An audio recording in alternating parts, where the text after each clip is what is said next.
Well, I gotta tell you, it looks like we're live. It does indeed. I am David, your tropical shirt wearing host who's not wearing a tropical shirt because it is 22 degrees and cold. This is The Adventures of the Philippine American Couple, the greatest, the best, the only YouTube channel that you guys should watch. We hope everybody's doing great. Tonight, we're not going to get too excited until we start getting people in here. But we do appreciate everybody who supports us. We hope everybody's having a great day in your part of the world. It's been a pretty good day here, warmed up to about 36, 38 degrees, which is kind of nice. It's been a little chilly in America. In America, it's been downright chilly. We got a foot of snow in New Orleans and Mississippi and Alabama and South Texas and Louisiana. But that stuff should be going away in the next day or so. It's been melting, I've been told. So it should be going away pretty quick. We're hoping it warms up a little bit more for us, of course. This part of the country, nobody likes the cold, or in this household, let me say that. We thank everybody for coming in, and make sure you give us a thumbs up as you come in and drop us a chat. Remember, we are on StreamYard. Also, YouTube and StreamYard tonight. So if you guys want to come up and be a part of our panel, you just feel free. I will drop the link there for you to be able to do that. And some exciting news today. A little exciting news, I think. A lot of things we're going to try to talk about, depending on what ditch we drive our car off into or we drive the show off into. But we're going to talk about the Philippines some. We're going to talk about, if you guys are wondering, yes, there will be lots and lots of beautiful women here in a little bit. So stick around for that. I could be lying. I could not be. I know we got to throw some clickbait out there. Nobody wants to look at my ugly face. So, I'll just tell you there's going to be some beautiful women in and out later. But yeah, it's a good day. It's Thursday night. We're really looking forward to spring weather. We're tired of the cold weather. We are indeed up 24 degrees. Just checking the temperature again, 7 p.m., January the 23rd. So January is almost over. You guys realize that? That the first month of the year 2025 is almost over. The real question is, have you accomplished anything? Me? I haven't accomplished crap. I don't think I have gotten anything done. I think, I'd have to give myself a C minus when it comes to productivity level in the month of January of the year 2025. And probably the year 2024, 2023, 2021. I usually don't get a lot done in January. So taxes are coming around the corner. I am working on that. I don't know how about you guys. Does anybody want to work on your taxes? Or do you want to just pray the tax man never comes? You would think that as much money as we all pay in taxes every year, not only that comes out of our paychecks, but it comes out of our Social Security checks, that we pay at the car lot, that we pay at the restaurant, that we pay at the hotel, that we shouldn't have to file taxes. I vote that we don't have to file taxes ever again. And that's what my thing. We all pay enough in taxes. So why are we having to pay income tax? We shouldn't have to do it. We shouldn't have to fill out any paperwork to government and say, here's what we did this last year financially. No. So I vote for that. I hope you guys will sign my petition. And we'll be going to President Trump tomorrow, and we will see how it goes. But oh my goodness gracious, balls of fire. Woo-wee, tax time. I think it's probably one of the most stressful times of the year. I do think it's funny that Well, hello, brother. How are you? Good to see you. Thank you for coming in. Crew of Joey's in the house. Thank you for being here. So I do think it's an interesting concept that all the money we spend in taxes for everything that we do, we still got to write and do paperwork and more than likely pay the damn government more money when we do taxes. So that's why I vote we eliminate the IRS. Everybody with me? Let's do away with the IRS. In fact, there should be no taxes on American citizens, period. Elect me as your new president, and I will abolish all taxes and give the money to myself. So, Joey, how are you tonight? How are things in your part of the world? Thank you for coming in, and I hope things are going well for you. Some cool and exciting things today. A little bit. Been reading, been working on some things. So I got news out of California. I think this is interesting. Cold, but doing good. And you? Yeah, I do pretty good. My back's a little sore today. But, I'm all right. Lorelei's at work. My beautiful wife's at work. I'm at home, me and the dogs doing nothing. So, but here's something, you guys. If you're out in the California area and if you've been affected by the LA fires, the Los Angeles Philippine Consulate General is giving away cash assistance to any Filipino citizens. I guess that's dual citizens and or like OFWs or anything. I would assume they're giving away cash, and I would assume that this means if you're a U.S. citizen only. I don't know if they're going to assist you if you used to be a Philippine citizen and now you're only an American citizen. My wife is both. My wife's a dual citizen. So if we lived out there and we could make a claim, maybe we could make a claim for some cash as a dual citizen.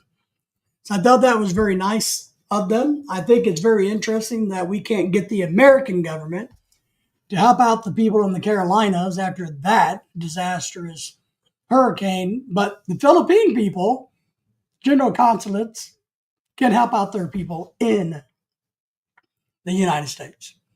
I heard today that only 3 houses have been rebuilt since the Hawaiian fires. 3, that is crazy. Well, that's probably because the land's been bought up. It's probably because the insurance companies don't want to pay the bills. It's also because the cost of building has probably skyrocketed. Because, the simple fact is, and I've learned this, and I did a video about my part of the country, how even Arkansas is like the next Hawaii. The fact is, most people that grew up in Hawaii can't afford to live there. They've owned the land. Now that their house is burnt down, they can't afford to rebuild the houses because the cost of building a house is so much. So they're being ran out of Hawaii, and their land is being gobbled up by investors. And they have no choice in it because, one, the insurance company is not going to give them enough to rebuild their house. They can't afford to spend the extra $50,000 or $100,000 in construction costs that it's going to take to rebuild those houses. So people like Oprah Winfrey and other investors are snatching up land. And who knows what they're going to do with it? Build more resorts, I guess. I don't know. But the people of Hawaii, and I've heard this from people living in Hawaii who grew up in Hawaii, who owned some of that property, we can't build back. We don't have the money. The insurance company's not going to give us enough money to build a house. So if we build one, it's going to be a fraction of what we had before. And we still got to pay the high property tax because it's valued at this. So, yeah, Los Angeles, you got to wonder about the LA thing. And I'm going to be honest with you. I feel sorry for the indigenous population of Hawaii. I feel sorry for the people that live in the Carolinas and Georgia. I really don't feel that sorry for the majority of Californians. And maybe this will get me in a little bit of trouble, but look, one, I've been to California. I think California stinks. If you got rid of all the people, California would be a nice place. But I think they are, California themselves have created that disaster. And I don't just mean the fires, but I mean California as general is a disaster. So I feel sorry for the people that are barely making a living in California, that are trying to survive. Do I feel bad when I hear about such and such movie star lost their house? No, I really don't give a crap that you lost your 10 or $20 million house. I really just don't give a crap. The people that are barely hanging on, yeah, because they're going to get screwed out of it. Now investors are going to buy that land and flip it and try to build houses and make even more money. At some point in time, I believe California is going to implode. It's going to be like the real estate bubble of 2008. California, at some point in time, has to collapse. They don't want to go along with federal regulations. They want to do their own thing. I think they're driving a boat with leaky holes and they don't care. So now they're going to ask all of us in 20 years to bail them out. When California implodes and they can't pay their bills and all goes to hell and property values are 10 cents on the dollar, even for the rich people, they're going to be begging the federal government, which is us, to bail them out. And we shouldn't do that. I'm with you. These fires, once started in these conditions, are nearly impossible to stop. The issue at hand is the decisions that were made, that's correct, by the politicians running the place. The politicians are the ones that, are the ones that have started the domino effect. They made bad decisions, which has hurt the state of California. And now they want, and look, and I do feel sorry for the poor people or the people that like us. But the people that have, I don't feel sorry for California. I don't feel sorry for the state of California. Before the fire, yes. Dennis is in the house. Safe the smelts. Yes, Dennis, how are you? Good evening. Thank you for being here. Thank you all for the thumbs up, by the way. We appreciate that. So, yeah, maybe I'm a jerkwad, but, which is, probably true. I just don't feel sorry for the state of California. I wish California would implode. I just don't care about California. I don't care about New York. I think they make their own beds that they need to lie in. I really do. I think, they're the ones shitting in the streets, so they need to clean up their own streets. They don't need us. But then what pisses me off from what I hear is right away, FEMA wanted to go help California in their wildfires. Why didn't FEMA want to truly help the people of the Carolinas? And I'm a big bitcher about FEMA. I think FEMA's a disaster. No little brush fire control, lack of water, not allowed seawater to be used, DEA hires, the list goes on and on and on, my friend. Destroy the dams. Oh, sorry, they did that for salmon fishing for the 0.02%. I know, but you're right. Look, if my town was on fire, I would say go get the water from any damn place that you can get it. Oceans, rivers, lakes, go steal it from my neighbor. I don't care. I wouldn't care if it was salt water or not. I wouldn't care. But then again, responsible people wouldn't have drained the reservoirs. They wouldn't have drained the fire hydrant. They would have had a system in place. But you're right. They're too worried about kissing the woke ass and making people feel good about their mental health issues than they are dealing with and making things good for the U.S. citizens. Young Sanders is in the house. How are you today, my friend? How's the snow? Has the snow gone away yet? I've dropped our StreamYard link if anybody wants to come in the panel. TJT was on record and video 6 years ago with Gavin Newsom and told them that this would, I know, right? And they know, Dennis, they know everybody. They know this is going to happen, but they didn't give a crap. Now, did they not give a crap because it took money out of their own pocket? Did they not give a crap because they were so damn arrogant? Well, this isn't going to happen to us because we're God's chosen people. I don't know. Come and gone. That's right, Sanders. That's what I figured. Warmed up enough in your part of Texas to let the snow go bye bye bye bye.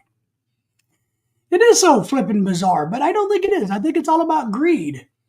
I don't think people can think for themselves. I think they get these weird BS crap in their heads. Um, and California is a perfect example. And I really believe this. When California implodes, nobody in the United States should go and help them. Shouldn't do it. California is that person, is like your ugly stepbrother who's an alcoholic, he's an addict, he's a gambling addict, he won't get a job, he won't work, but he wants everybody to support him and make him feel good about being a triple addict. That's what California is like. California is like, oh, woe is me, but yet I'm the greatest thing in the world. Come here. You're going to want to give me your money. Maybe it's kind of like some of the chicks on internet who want to shake their boobs. Since they're shaking their boobs, they think everybody should just give them money. Maybe California's like that. Maybe that's a better analogy.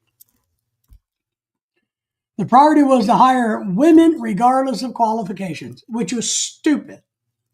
The firefighters, I know. And I agree with whoever said this out there. If your house is burning, I don't care how many men come and put my house out, as long as they can do the job. I don't care if there's enough women being hired, enough children, enough dogs. I want whoever can put the fire out and do it efficiently and effectively. I don't care. Don't care. And that's the problem we get into, is like, oh. And that's why I'm so glad that maybe this trend of this DEI crap and this wokeness, I really believe wokeness is going to die off. All these, and I've told people for years, all these people that are 30 years and under running around pretending or wanting to say that they are X, Y, Z, E, B, D, T, do whatever I want. Make sure you call me by whatever weird ass pronoun I want you to call me. Well, reality is going to hit them in the face, and reality is starting to hit them in the face. And those people under 30, when they get 35, 40, are going to be going, what in the hell was I thinking when I was 20? Look what I did to my body when I was 20, and now I am screwed for life. That's right. I don't care how ugly you are, what color you are. Just carry me out when the house is burning. You damn right. I don't care. And if you're a woman, if you can do the job, more power to you. If you can't do the job, look, I'm sorry. We need somebody who can do the job. If I need somebody who can carry cinder block all day long to build a building, I'm happy to hire anybody. I don't care what you look like, what color you are, what sex you want to pretend you are. If you can do it, you can have the job. That's good. They shouldn't be. Why in the hell would you do that? And these idiots that would go on like Dr. Phil and other places and say, men can have periods. Really? Explain that to me. Well, no. It doesn't work, folks. You can pretend, but pretending's not reality. A man cannot give birth to children.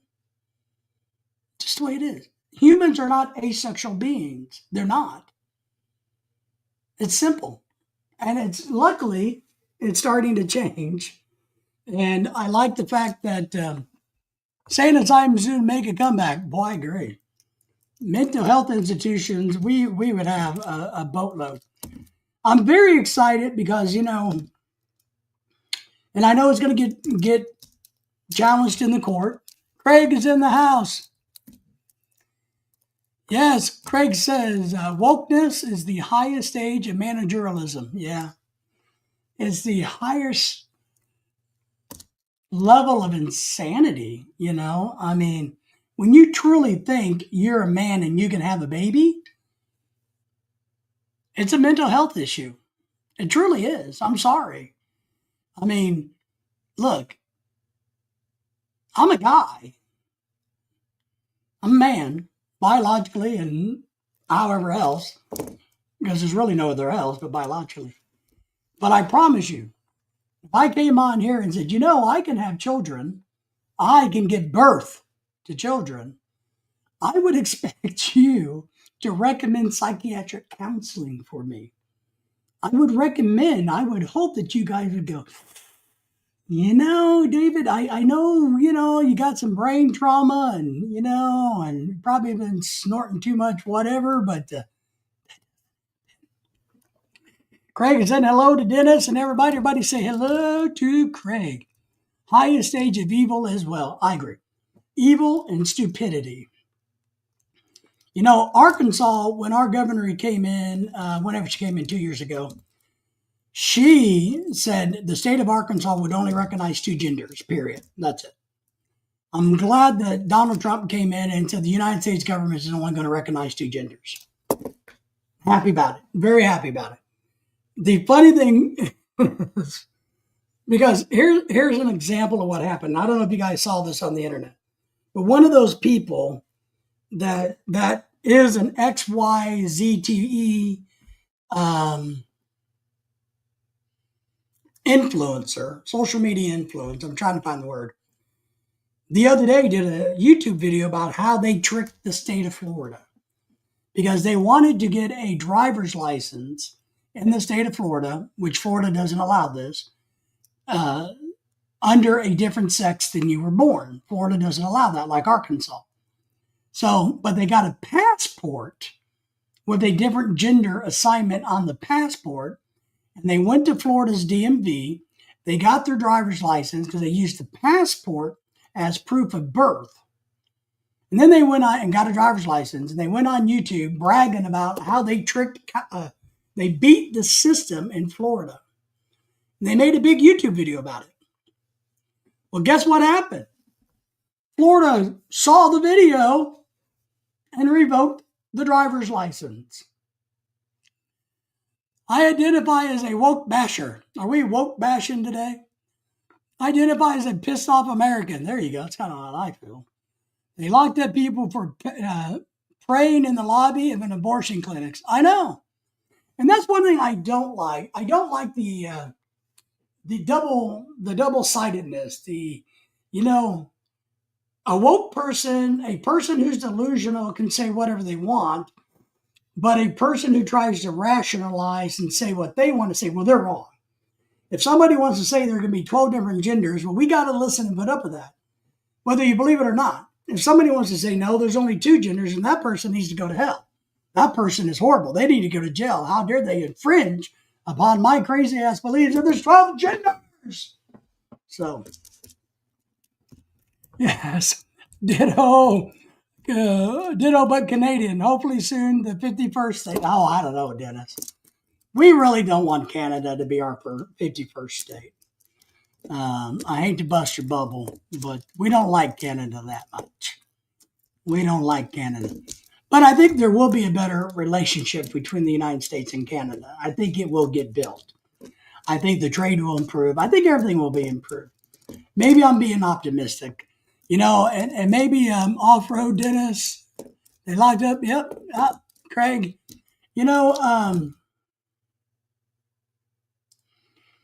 I just don't like that we're supposed to, anybody who disagrees with the wokeness, well, we're supposed to tolerate that. That's how bad, But they don't have to, and the problem is they can't. They can't open their minds. I really believe this, and maybe this is a Democrat Republican thing, but I think it's an age thing. Or maybe it's a good bad thing. I don't know. But when you're not willing to listen to another person's point of view, then your point of view is not worth anything. Yes, coming soon, 51st. All right. So can I become the governor of Canada then? If I move to Canada and we take you over as our 51st state, which I don't really want to do, then all I'm going to ask, Dennis, is that I get to be the governor of Canada, but I want a house in warm weather. I want to rule the country from warm weather. So can you make that happen? But I don't know. It's all kooky.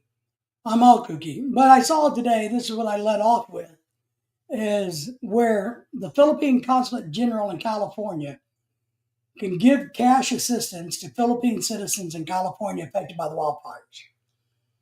But our own freaking government can't help those people that have been devastated by the hurricanes, in the Carolinas. I don't know. As long as I pay the 60% tariff. Well, it's all a negotiation. It's all a negotiation, right? I do like the fact that we told the federal employees to come back to work. I know a lot of them are going to sue the government saying I shouldn't have to come back to work.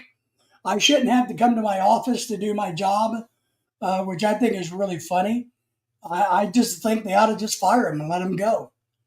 The whole Canadian talk is Trump negotiating the art of the deal. Absolutely. He knows how to influence with his words. He does. Eddie Finn has been out fishing in the ice all day. So he came in to say hello and for a few minutes because he's been out there in that negative 2,000 degrees weather trying to catch fish. I saw you, buddy. I saw you out there. I know what you're doing out there. So, but we appreciate you coming in and everybody giving us a thumbs up tonight. So, Panama Canal hovers a huge mess that could destroy the economy for the U.S. and Canada.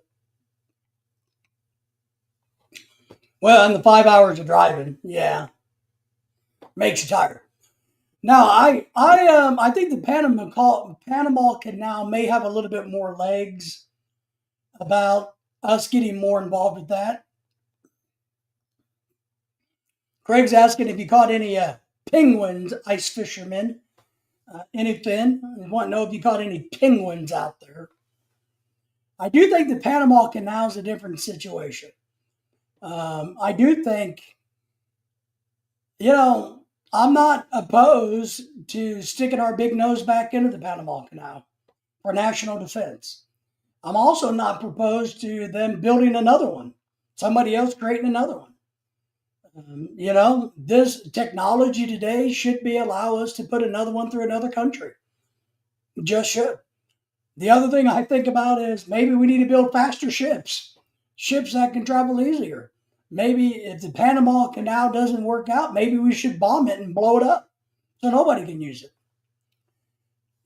Anything says no penguins, but mostly ice. There's a Sean Ryan show dedicated to the Panama Canal from about a year ago. The things that came to light in that show are absolutely horrifying. I did not see that. Where's my notepad? I don't know where my notepad is.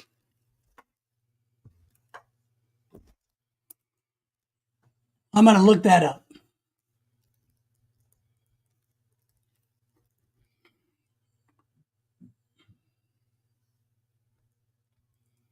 All right. I'm going to look that up sometime. But look. Oh, yeah, you can post the link. Absolutely. Post the link. Absolutely. Please, feel free. If anybody, remember, if you're blue, if you want to drop your channel link, you don't got to ask. If you want to drop a link to a video, just feel free to do it. Remember, if you're blue, you don't have to ask. You only have to ask if you're not blue. But look, I'm not opposed to doing whatever we have to do. I think we're really not gonna. We don't really want Greenland. We just want a better base there. But I think it is time that America grows some testicles and gets out there in the world and say, look, we are the world power. We're going to be one, whether you like it or not. We're going to have bases here. We're going to have military force and might, and we're going to do what the hell we want to do. Craig says, yeah, post the link. Yeah, he's going to. He's going to take him a couple minutes because he's old like us. But technically, he's younger than us, Craig. And he's going to post that. So, I do think it'd be a good thing to fix the Panama Canal situation. And, what do you do? If we have to, why don't we just take the whole thing back? Or look, all you got to do is drop 2 or 3 bombs and blow the whole canal up, and then let the Panamanians try to rebuild it. We could wipe out Panama because you know what a lot of people don't understand. Panama did in the late '80s, right? The government of Panama, there was all kinds of American money invested in banks in Panama. One day, I can't remember what year, they woke up and decided that they were going to, what is the word they use? Not privatize, but where a government takes claim of things. Man, there's a term where they compensate, not compensate. Now, there's a government term about that. Appropriate all of the American funds in Panama, and the Panama government took it off. Patronize, maybe no. Repatriate, I don't know. Something like there's a term that's used when a government sees foreign assets and says it's theirs. ID.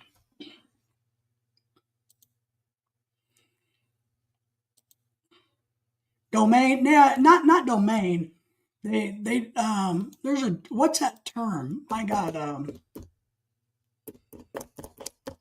where they seize it. Eminent domain. I know what you mean by eminent domain, and that's close, but it's a term. I don't think eminent domain. It means kind of the same, but it's a different government term that they use when government sees foreign assets as their own. And it's all, but yeah, but you guys get the point. So the Panama government did that to the American citizens back in the 80s, late 80s, if I remember right. Not for sure. So, it's not repatriate because it wasn't theirs to start. So that would indicate it was theirs. Patriate or, whatever, something like that. Something like that. So why don't we do that now? They did it to our finances. Eminent domain is when your government takes your land. Yes. Exploration. No, what is that term, guys? Yeah, eminent domain basic means land. But this is when they take funds.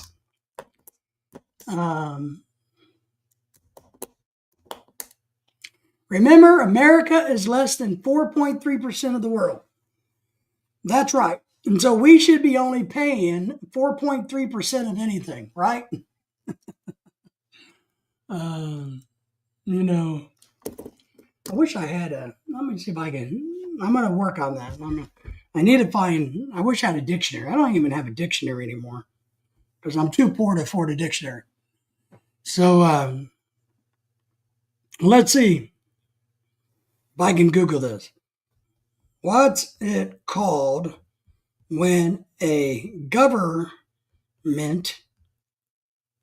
takes your money? Taxes. Takes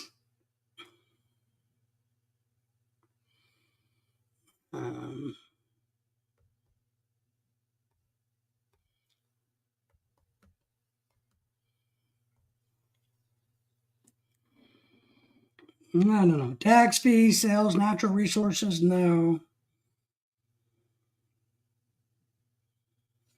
Yeah, we got to work on this.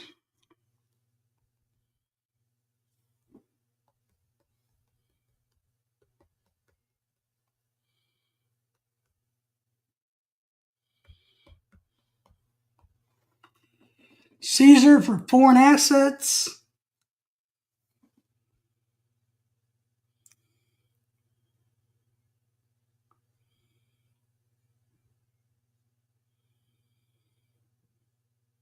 Man. This is going to drive me crazy if I don't get that. Bidenomics, boy, you got that right. Marriage, yes.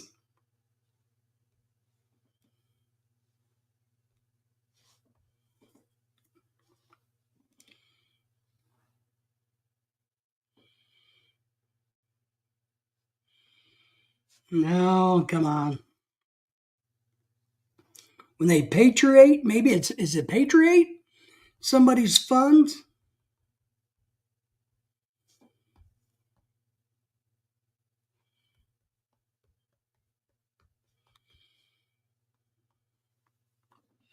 CP on fire down under. He is. Craig, Ken Under's in the house. Everybody say hello to Ken. Ken Smart. Ken, what's it called?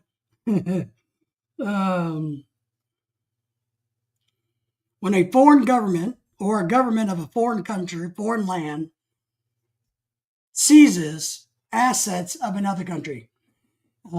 It's like, God dang it, man. I wish I had my dictionary.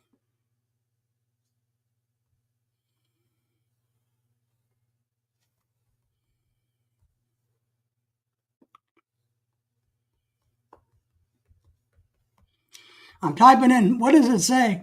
What's it called when the government steals money? You know what came up? Taxes.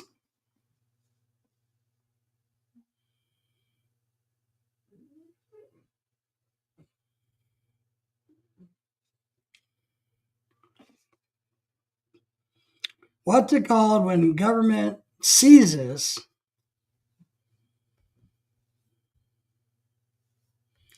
money from another government?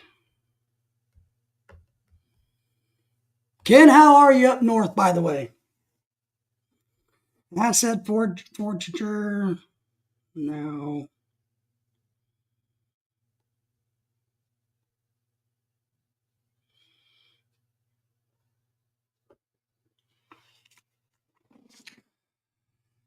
Eminent domain. Yeah, that's the land and property.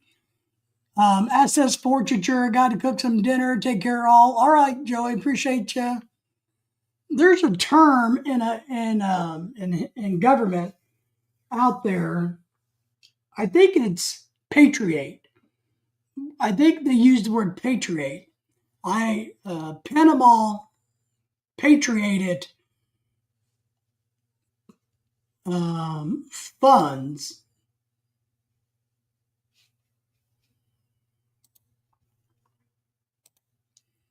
back in the 80s. So let me see if I can find it through that way. I think they called it a patriation of bank funds.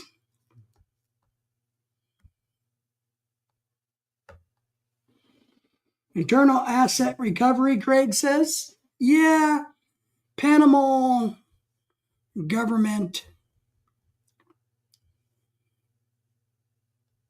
1980s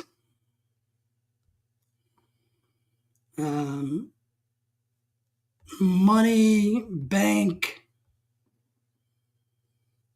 takeover.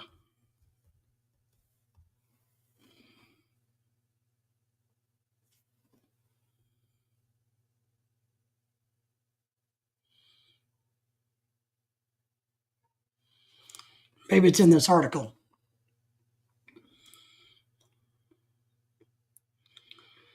Panama Papers.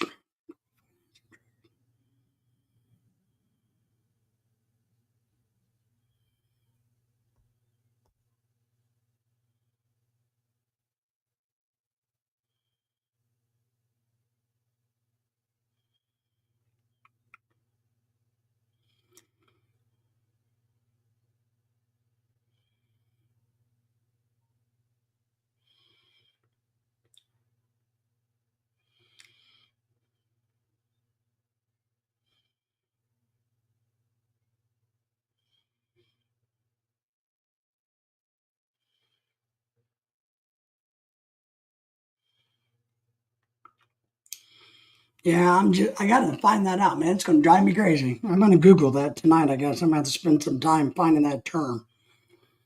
I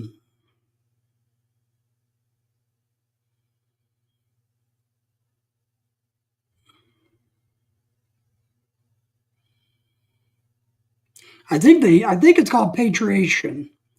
They patriated foreign bank accounts. I think that's what they did, guys. They patriated foreign bank accounts.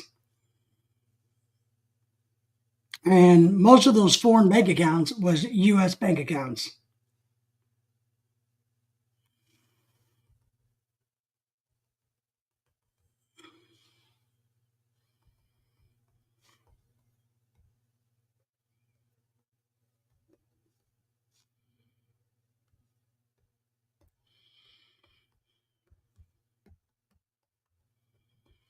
I know it was corrupt.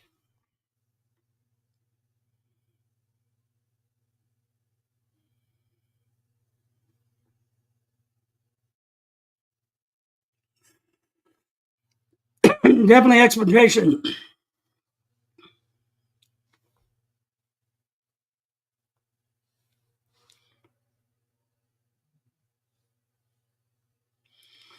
Let's see here.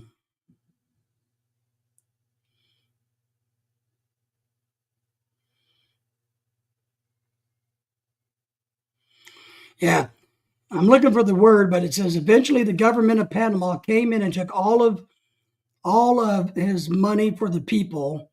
How ironic. So they claimed American bank accounts for the people. How ironic that these days places like the land of the free of Europe and Western do that. Panama banks learned a lesson that so many countries have learned. Taking other people's money doesn't lead to economic progress.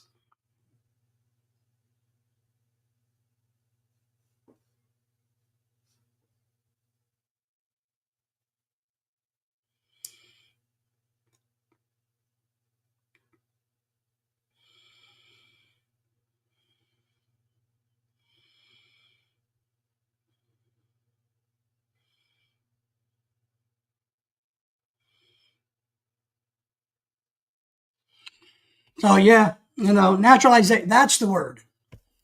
Sanders, they naturalize, that's the word.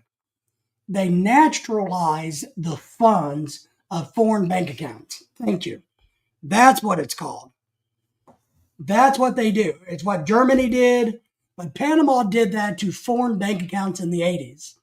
When Escobar was doing his thing and all that money and the corporation greed, all that greed in Panama, that's what it was. They nationalized the bank accounts of Americans and other people.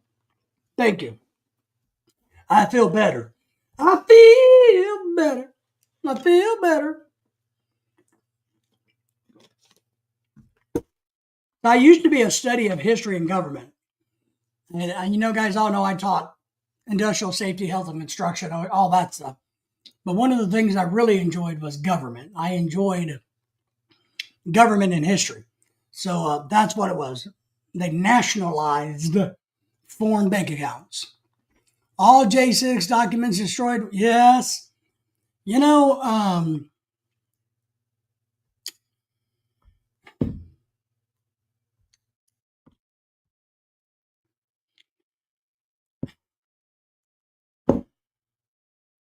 but, our president, our former president, pardoned everybody in his family.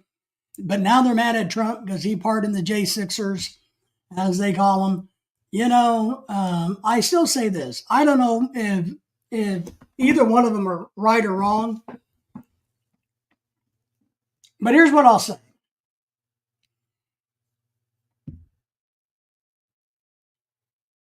Here's what I'll say. Joe Biden's a coward. Because if I was going to pardon everybody in my family preemptively, I would have told everybody. I would have the balls to stand up and say, here's what I'm going to do 3 months ago. I don't care if you like it or not, I'm going to do it. Instead, he did it the last minute. Alexandria is live. Is this live right now? It is.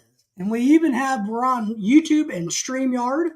So yes, young lady, we are live. I have a link if you want to come up and join us in the panel.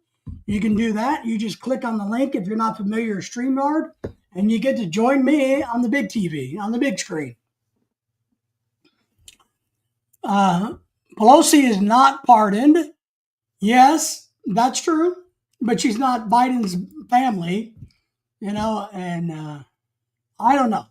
Pardoning people before they committed a crime just in case, I don't know. It's all I would have had more respect if he would have came out and said, I'm going to do it, and I don't care if you like it or not. Instead, he did it when right before while Trump's speech was going on. So that bothers me. It really does. It doesn't bother me so much that they were all pardoned. It just bothers me that they're all big fat cowards. Not for sure what StreamYard is. I'll tell you, explain to you. It plays on my TV. Alexandria, what it is so we're on YouTube, and you can see there's a link. So like if you're on an iPad or a phone, a mobile device, a computer, a desktop, if you click on that link, what it allows StreamYard does is for you to come up and share the panel with me. You come up in what we call backstage, and I can have up to 6 people up here with me, and you can have open dialogue and conversation. You don't have to use your picture. You got to use your picture to come on, first and foremost in the backdrop, but then you can just be part of the panel, and we can have voice-to-voice discussions versus me just talking is how it works. So that's what it's for. So a lot of people like it. Craig is, did Alexandria change her thumbnail? Let me see. I got to go check your thumbnail. Nobody ever says anything nice about my thumbnail. You guys don't like my thumbnail? Man, I'm jealous.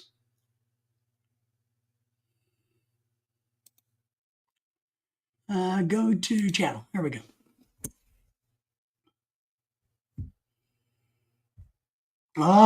Dennis, don't look. Don't look at Alexandria's thumbnail. Don't do it. Dennis, behave. You better behave, Dennis. So that's what it is. It's just a different way to kind of do live chats and live streams. And I usually do it about only once a week on Thursday nights, 7 to 9 is kind of the thing. So sometimes like Craig will pop up, or Dennis will come up for a few minutes, or other Sanders and stuff will come up, and we can share the screen, so to speak. Is your thumbnail the same picture that's on the drawing behind? Yes, it is. You like that? It is. Let me get out of the way. That's the wife. We were in Aruba. This is me looking all great and sexy and handsome. And this is my beautiful wife. We were in Aruba. So, yes. We got a bunch of pictures like that. But yeah, I use it as when I do live streams like this, I use it as my backdrop and thumbnail. But half of it, yeah, half of it. That's right. I don't know. I think it's pretty cool. I don't know. Lorelai is not, this is probably, Lorelai likes the picture, but it's not, her most favorite picture of us on a cruise ship. So I'm busy leading the prayer session at Arm Candy Recovery Meeting. Nice. Arm Candy. Well, that's why I don't want you to go and look at Alexandria's channel, because I don't want you to get distracted from your Arm Candy meeting. So I don't want you to do that.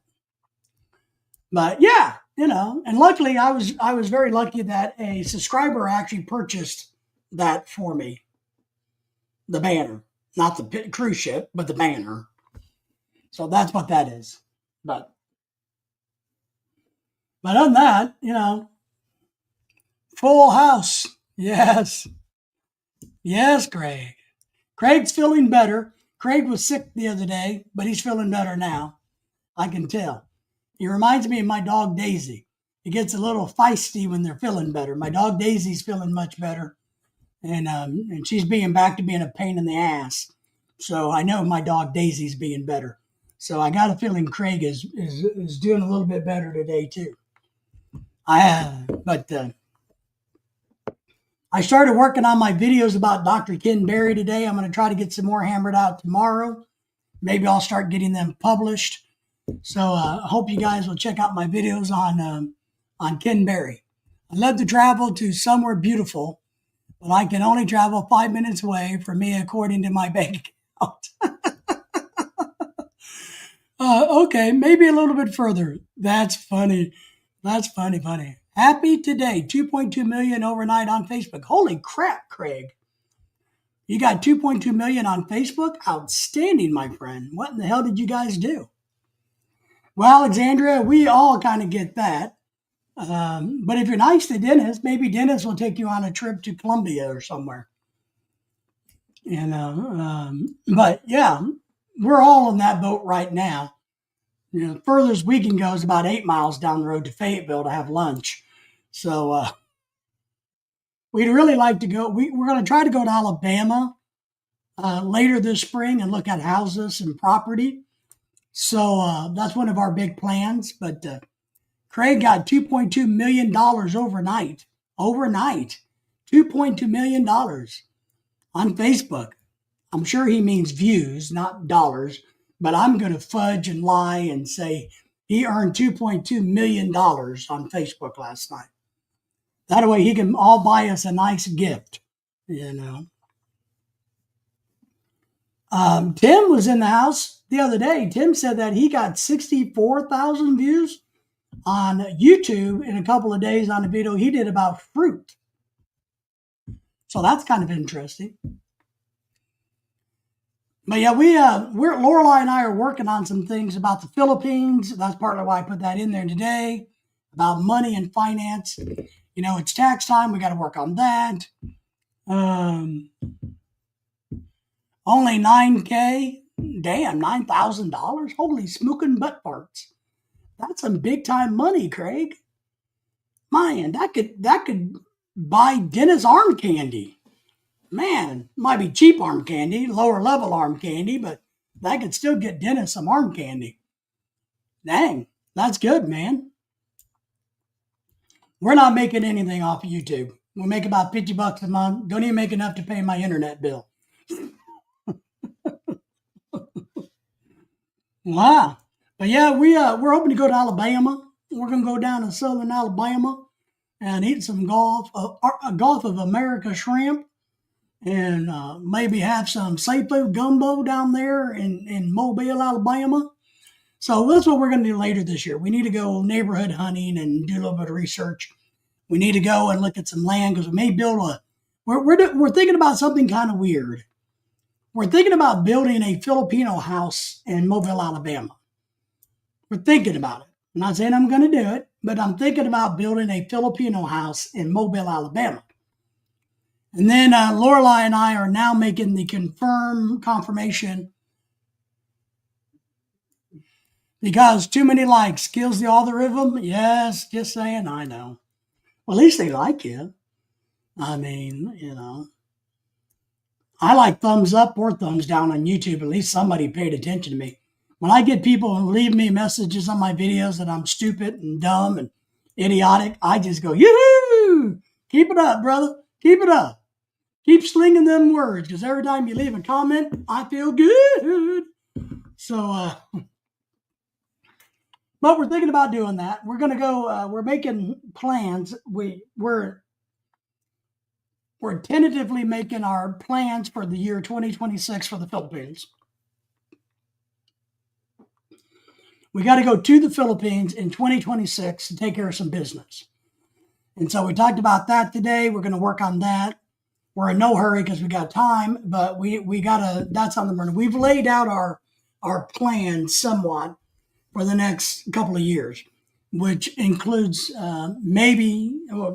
hopefully buying a place in Alabama and or building a place. And if we build a place, we're thinking about building a Filipino style house in Alabama. Don't know if it will work or not. I gotta shop around and find some home builders, all of that good stuff. I gotta try to get somebody. Maybe like Mr. Beast, who would be kind enough to give me some money to do it. We got all kinds of stuff we got to do. And then we're hoping to get back to the Philippines in 2026, set some things up in motion, and maybe we will live there permanently again down the road here. So we're working on all of that. Why Alabama, if you ask? Because Florida is too expensive. We really love the state of Florida, but the carrying cost of home ownership is too much for Florida. So if you own a house in Florida, your taxes and insurance can run anywhere from $10,000 to $100,000 a year, or even more depending on how big your house is. So my goal is to have a house that's paid for, that if I die, when I die, my wife, if she wants to live in America, doesn't have a house payment. Now, I don't want her to have a very big carrying cost. I want her homeowner's insurance and her taxes to be just a couple of $1,000s a year. Alabama, we can do that. Alabama gives us a little bit of the same vibe as Florida. We like to fish. We love seafood. We like the Gulf Coast. We like the Gulf Coast of America very much. We like Florida better. And, it's kind of a laid back place. So I kind of feel at home there, you know. Cost of living's good, very good compared to the part of Arkansas I live in, which is comparable to like California. And it's getting worse. So that's why we're choosing Alabama. We don't really like Louisiana because Louisiana is a big, nasty, dirty, filthy, smoky swamp. I'm just saying. No, nothing against Louisiana besides the fact they're a big, smelly, dirty swamp. But other than that, Texas, And Mississippi, it's okay, but Alabama gives us a little bit more of the Florida Panhandle vibe. And that's what we like. That's where we're going to go. Southern Alabama. That's why. I can buy a house in Alabama and put a bunch of money in my pocket. And I want to put the money in the pocket. That way, if I want to build a house in the Philippines, which we're thinking about doing starting in 26, because we have land in the Philippines and the whole area is being developed. So we're thinking about we have land. We're thinking about building another house in the Philippines. So Little River Canyon is in Alabama, I think. Little River Canyon. I don't know. Let me look. I've never heard of that. What did we say it was? I got bad memory. Little River.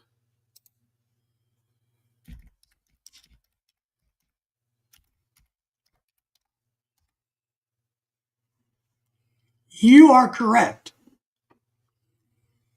It's called Little River Canyon National Preserve in Alabama. Let me see what part of Alabama it's in.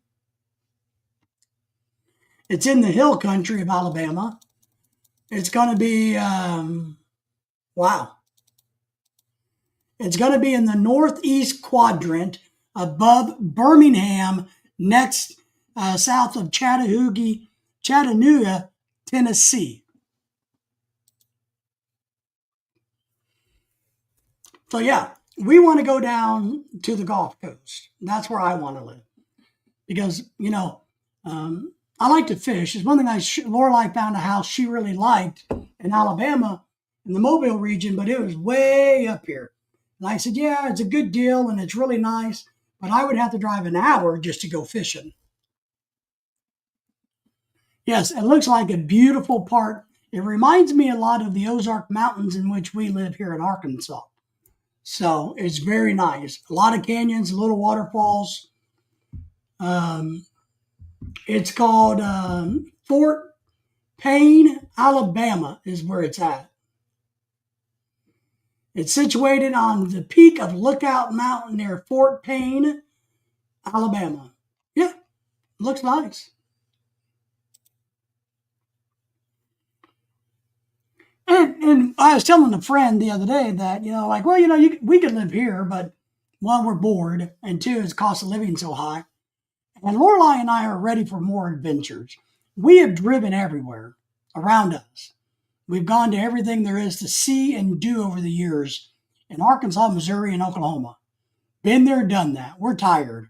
We need to find new ground to go and do things in.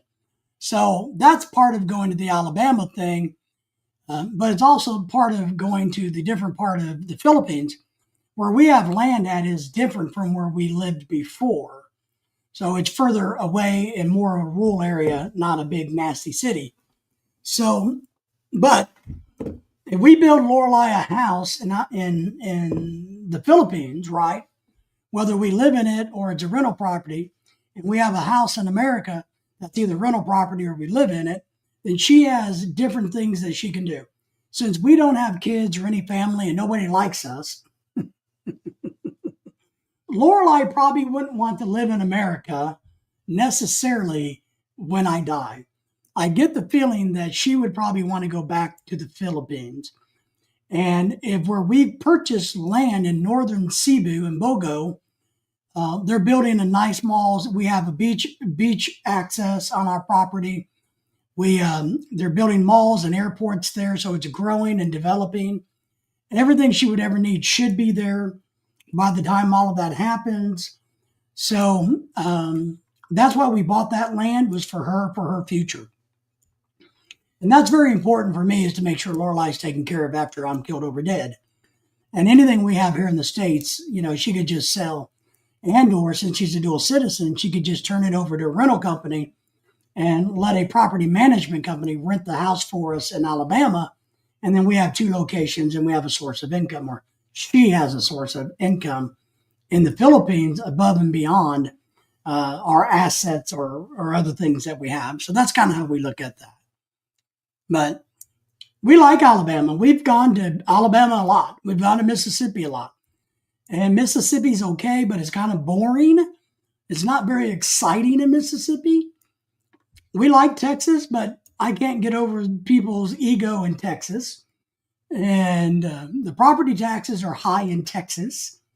And I want to own my own land. One thing I've learned about myself is I can't handle being a renter. I can't handle it. I'm not good at being a renter. So Texas, the property values are kind of pricey and they keep going up because there's no state income tax. So that's why we don't choose Texas, to be honest. And I wouldn't choose Louisiana because it's nothing but a big giant swamp.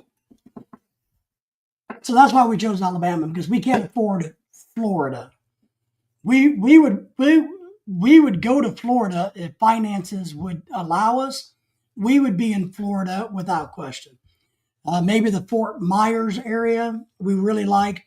Cocoa Beach on the east coast of Florida. And then, of course, the Panhandle's nice. We've been there a bunch. We really did like Cocoa Beach on the east side of Florida. It's kind of laid back, a little boring for Lorelei. Fort Myers, I lived there years and years ago with my brothers, and it's gotten much bigger, so it's much more like a bigger town. But property values can be tough in Florida. Insurance rates can be really, really tough in Florida. So that's sad thing. If I won the lottery, we'd be in Florida, without question. When I win the big Powerball lottery, we will pack up, take our jet, and go to Florida and buy a big mansion and never talk to you guys again. No. Remember, I told you guys all, if we become rich and famous, got to have both, we will share the wealth with everybody. But that's why we chose Alabama. Cost of living is good. Crime rates are good. Property taxes, food costs. We do eat a lot of seafood, and they got a lot of fresh seafood in the region. And we like the very casualness of Alabama. We like the fact that it's not a bunch of pricks. Around here where we live, we're getting to be, I call it the Beverly Hills of Arkansas, because we got so many people here have so much money that they think their shit doesn't stink. And it's getting a little old. So we're more excited about Alabama. And I will figure out if Lorelei wants to build in the Philippines. Now, we may build 2 houses in the Philippines and consider them smaller rental properties, or we're looking at building one large house in the Philippines. That would be, a main house. So that's kind of what we need to work on, and we're going to work on that over this next time. So. But we like it. We love Tennessee too, but Tennessee gets too cold. We really fell in love with Myrtle Beach out in the Carolinas, but it gets too cold in the winter. But we went to Myrtle Beach one year and fell in love with it, and we thought hard about buying in Myrtle Beach. But damn, cold winters, woo, can't do that. So that's what we're doing. That's what we're doing. Because everybody's got to find their happy spot in the world. And let me give you a reminder that the LA's Philippine Consulate General is giving out cash assistance to Philippine citizens affected by the wildfires out there in California. Don't mistake that with the American government giving us nothing. Just, don't confuse that. American government gives you nothing. The Philippine consulate will give people suffering their money. So just don't confuse the two. But we appreciate everybody giving us thumbs up tonight. We do indeed. We are having a good day. I told you I'm going to start doing my book. I'm working on that. I got one video published. Not published, but uploaded. So I got a lot more to do, but we're working on that. So we're excited. And I think, and I don't know, I know Americans like America, but, well, some do, some don't. But sometimes you got to wonder what's going to be best for Lorelei. And that's how I see it. I got to figure out what to do that's best for my wife long term. And we need to work on that. I am now pushing 84 years of age. So I'm starting to creep up there in age. And we'll just have to kind of see what we can do. Lorelei's 21 and I'm 89. So we'll have to see how that is. For some reason, the live stream keeps freezing on me. Well, it's probably because it's cold where you're at. Because if I remember right, you live up north. It could be just the fact that the way the weather is, it could be your bandwidth. It does take a little bit more, I guess that's the right term, bandwidth to run it like this. I don't know if you're watching on YouTube, the YouTube versus over on StreamYard. And sometimes what you got to do is go out and come back in. So Alexandria, if you can hear me, what's your dream? I know you're a younger person, and I'm always fascinated by this, and you don't got to give me detail. But I'm really fascinated by what your generation sees as your future. Because I can learn from your generation and what you see as a problem, a hurdle, or a path to get to where you want to be. So what's going on in young people's world today? What are your concerns? What do you think about? Where do you want to be when you're my age? I'm 94 years old. So where do you want to be when you're 94? Did I say that? Yeah, 90 years old. So that's one of my thoughts about young people. And I used to ask my students this all the time, where do you want to be when you retire? What is your plan? Because I always curious about what people saw. And then I'm always curious about reality. When I was your age, I didn't think I would be where I'm at here today, for the good or bad. I don't know if it's better than what I dreamed. I don't know if it's worse than what I envisioned, but I am not in the same location that I thought I would be 30 years ago when I was thinking ahead. Storm Riders in the house, and hello from the land of Ohio. Ohio. How are you tonight, my friend? Appreciate you coming in. Thank you for being here. So, how are things in Ohio? How's the weather? Is it warming up there? We got above freezing today. We should be above freezing tomorrow. Alexandria says, I would like to own a nice piece of land tucked into some woods with some livestock, maybe a few cows, horses, chickens. That's my dream. It's a good dream, and it's a manageable and doable dream if you find the right geographical location. I have a niece that's a horse trainer, professional horse trainer. Her lifelong dream was to be a professional horse trainer, and she's almost made it to the Olympics herself in barrel racing. And they got a small little ranch, and she trains other people's horses plus her own.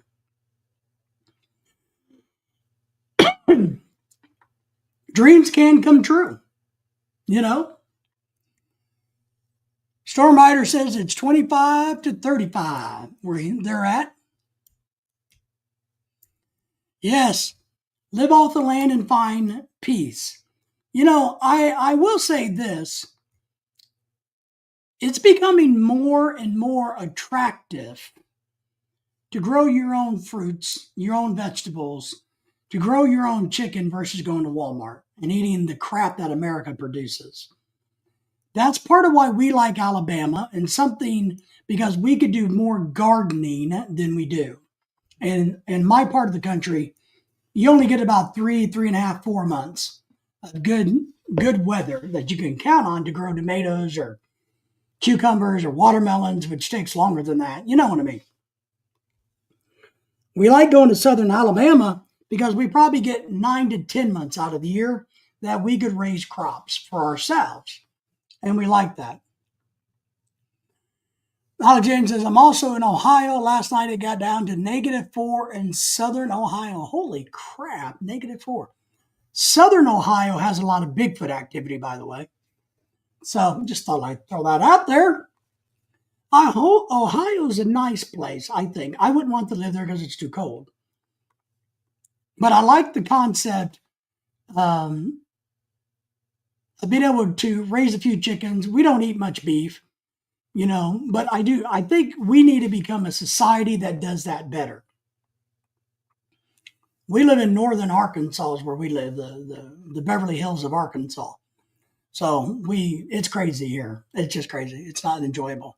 So that's part of why we like southern Alabama, because we could, and look, if you want to be a farm girl, a ranch girl, you could do that in Alabama. Northern Alabama has a lot of cheap land, you know, but the weather's better. So keep that in mind. If you get to the point where you're really going to do this, you might want to find a state like Mississippi or Alabama where the prices are really cheap to where you can do that and have better weather. And that's part of what my wife and I were talking about, because we've been looking at house plans for the Philippines. And Philippine houses are different than American houses, just so you guys know. Philippine house is all brick or all block. So it's kind of the type that you could take a water hose in and wash it down, hose it off. So you got to think of it that way. But we've been looking at house plans for the future just in case.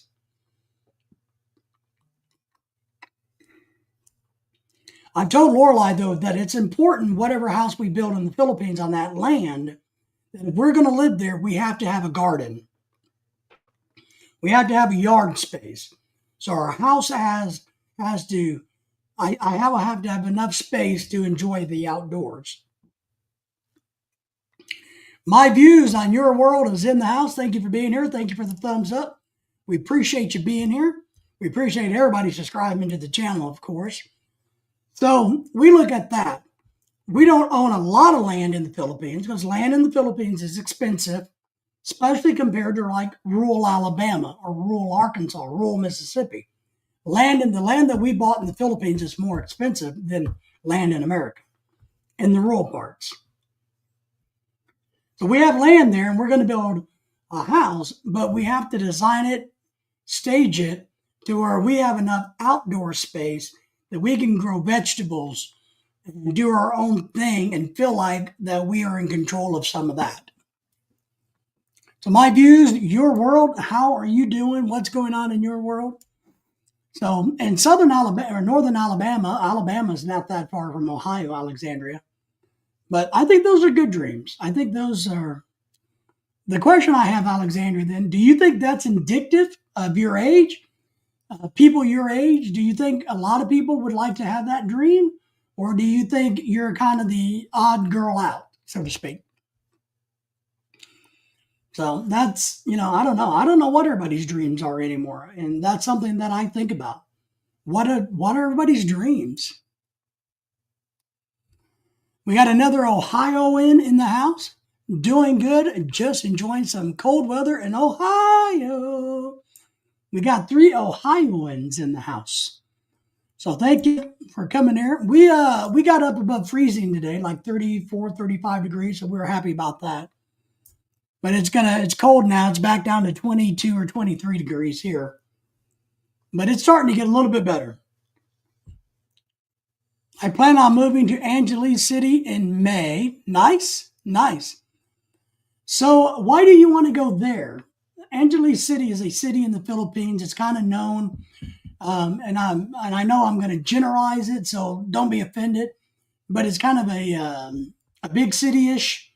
A lot of bars, nightclubs, walking street. Even though they've cleaned that up, it's kind of the hip place or the cool place for single men to go. Why would you want to live there? Why that place versus over Manila or Cebu City or something like that? We're looking at our land is in Bogo, which is in northern Cebu. So that's where we have land, and that's where we plan on building something, either rental properties or a house to live in. We don't know yet. But we've been, my wife's from Cebu City, the big city of Cebu, Mandaue, all of that. So that's why we'll go back to that region of the country. So, but I always wonder, and this is not to be a jerk, but I wonder what it's trashy that right. Well, okay, Dennis, that's a little bit more blunt a way of saying what I was trying to say, Dennis. So thank you. Angeles City is a little trashy. So my question is,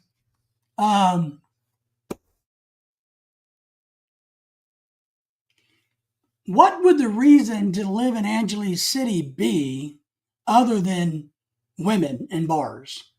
And I truly ask this as an honest question, not a smart ass question, but an honest question. What is there that makes you want to go there besides the women and the bars? Men and women, yes, men, women, and what do we call the lady boys? I'm in my early 40s. I like the option for entertainment within walking distance. Yes, Analago or Papo, whatever it's called, is an hour bus ride from the beach. Yes. It's a good question. Thank you. All right. I do want to be offensive. I'm not trying to be a jerk, Bars and women. Now, but let me tell you this. Because I do talk to a lot of people that want to be expats and a lot of expats. I will tell you this. You're going to find that pretty much everywhere in the Philippines. Angeles City is not the only place. Even Bogo, even Cebu City, other areas, Aslavo, all these other, I probably didn't pronounce that right either. And that's right, a bunch of expats in Angeles City, perverted expats. So if you're wanting to have an option of beautiful women and entertainment, you get that almost everywhere. You really do. What I will say about the Philippines has beautiful women everywhere. They have single women everywhere that like American men. So they're easy to find. All you got to do is walk outdoors without a wedding ring on, and you have no issues. Now, if you're into drinking and boozing and partying and all of that, I wouldn't go to the Philippines as an expat. Because if you're into all of that, you're liable to walk into something you can't get out of. You're liable to be taken advantage of.